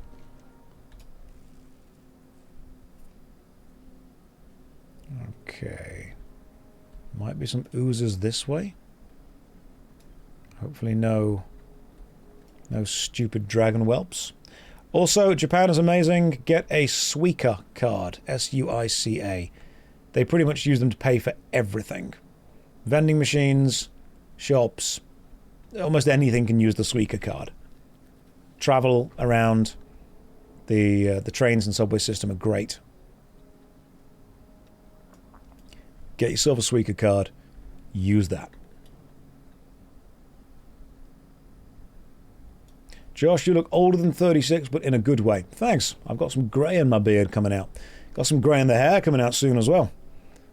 That's going to be the next phase. I might skip DILF and just go straight to GILF. You know, save some time. Is that like an Oyster card? Yeah, like an Oyster card, but imagine you can use to pay for vending machines on the road as well.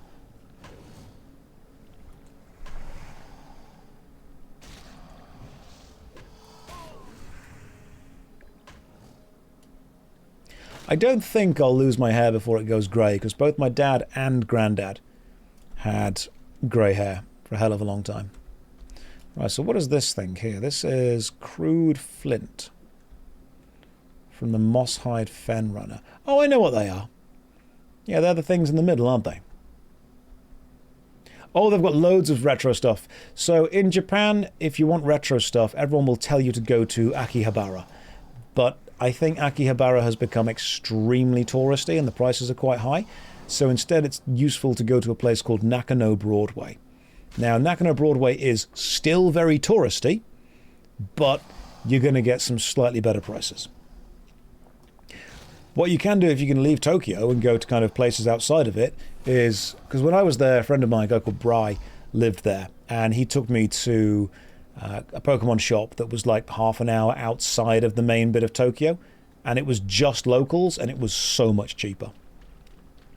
I'm just chilling, man, no leveling guide.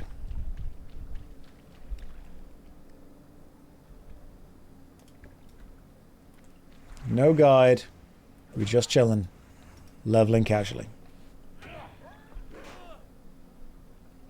Everything outside of Tokyo is going to be a hell of a lot cheaper, but you've also got to remember that it's going to be you competing against the locals then.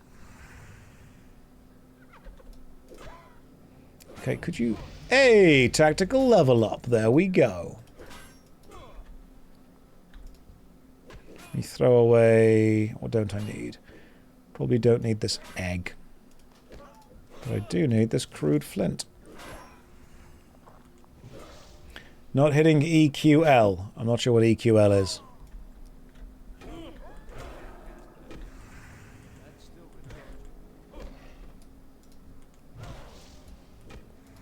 Oh, EverQuest Legends. Right, no, not too bothered about it right now. Just launched. I'm sure it'll be good, but I'm not particularly bothered about playing it.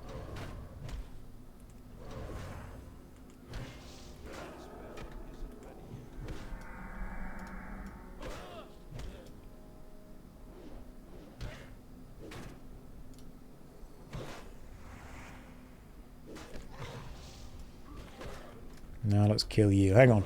Bit of a clutch fight, this one. Did I study acting? I studied acting.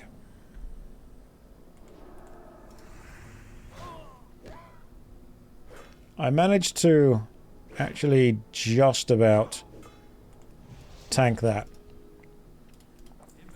It was close. But I think now we can head back to the road, go and hand in some quests. Did I study the blade? I did while you were partying, actually.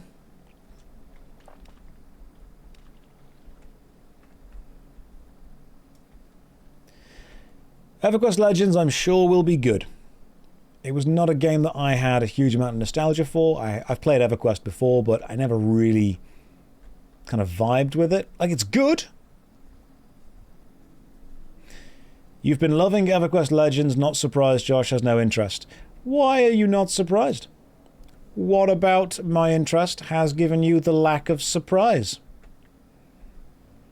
I'm sure I'll play it off stream at some point, but on stream, not too bothered about it. I know it's going to be a very slow game, and I don't think that I'm going to continue playing it, but I think I will continue playing WoW, which is why I'll probably stick with this.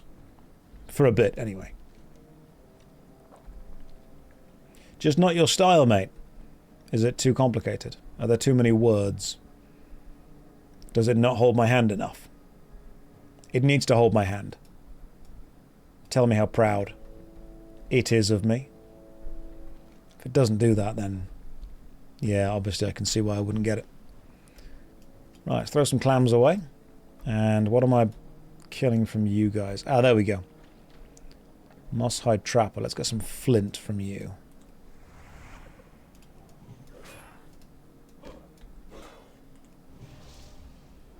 Hey, I've got another talent point to spend. Should I put it in retribution or should I stick it in protection? Okay, increase my chance to block. Let's do that. It doesn't look good. That's fine. I'm okay with games not looking good. I play old school RuneScape. I do like EverQuest as a game. The graphics are fine.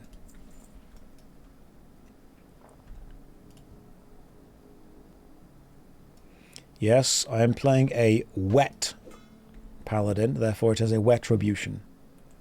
OSRS looks great though. This seems like a really subjective opinion on graphics. Like, the style of EverQuest is fine. I much prefer when a game has a defined graphical style instead of just going for photorealism. And I've got no problem with EverQuest's graphics.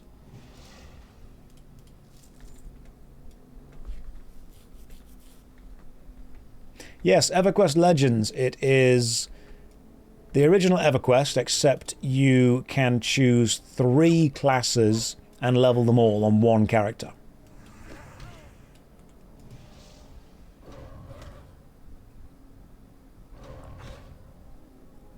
I'm going to play EverQuest out of spite at this point. Yes, Caesar gets it.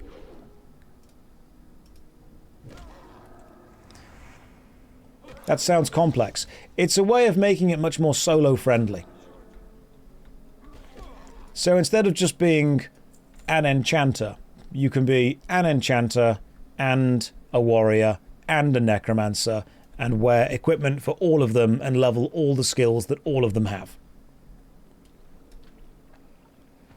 And that way you don't need to necessarily wait around for a team of people to be able to do something complicated. Any plans to revisit Lord of the Rings Online? No specific plans at the minute. I might do in the future. Don't know.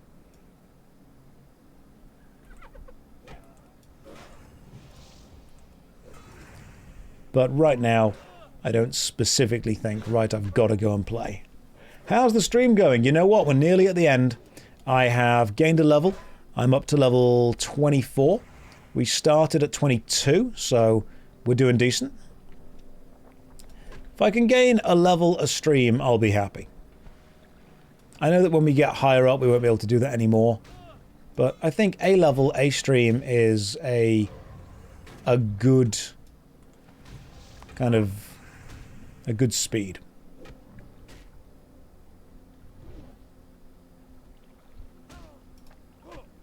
It's a nice whelming pace.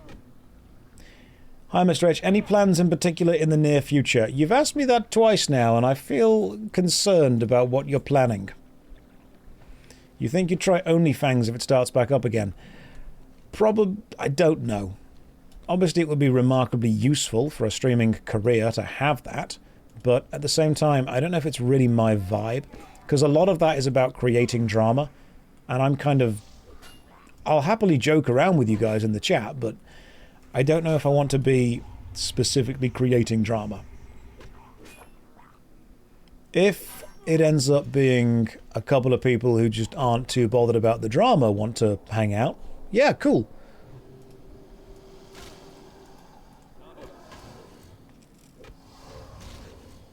Just asking any videos. Oh, videos, yes, we've got the Was It Good Dark Alliance 2 and a couple of videos coming up on various MMORPGs. Jimmy did it, he had no drama. Cool, I'll go with that then.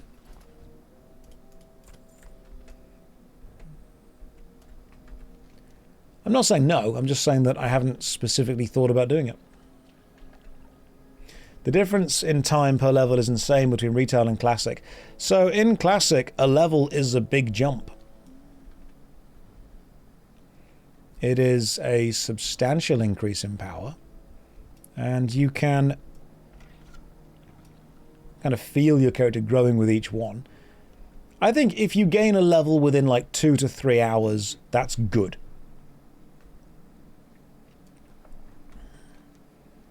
Two to 3 hours is a decent level. You have drama. You work as a stage actress. You have or you hate. Like I say, I love drama if it's on the stage and I'm being paid for it. I just don't want it necessarily to be always, all the time when I turn on the PC at the end of the day to relax and play some games for a bit. It's like 15 hours versus 100 hours casually. So to get a character to level 70, if you play at a reasonable pace, people think it's between 150 to 200 hours. Any thoughts on Classic Plus? I don't know what it is, but everyone seems to have strong opinions about what it should be. Right, Shammy, I don't know anything about Classic Plus, but let me tell you why it's woke. It's not. Basically, Classic Plus is going to be hopefully, a reboot of WoW with the classic style design, and then instead of the Burning Crusade, a new expansion will be made for it. There are groups of streamers that are involved, very against drama, find a like-minded group, just hang out with them. Yeah, but that doesn't get clipped. That doesn't get stuck on live stream fail. That doesn't become famous. That doesn't bring in, you know, the attention.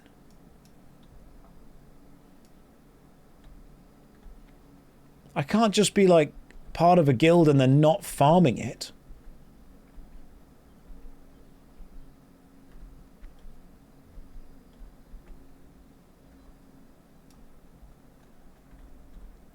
It's very important that if I'm playing and being clipped, we're making, you know, progress from that. Cause drama by just whelmingly being there. Just gonna hang out.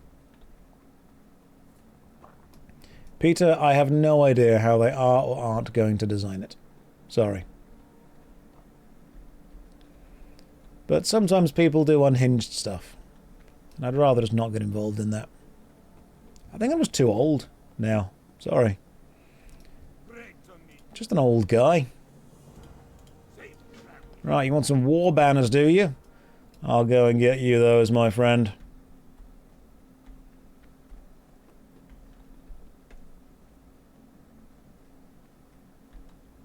Yeah, me hinges don't move like they used to, guys. I'm ancient now. I can't just be keeping up with all the young'uns.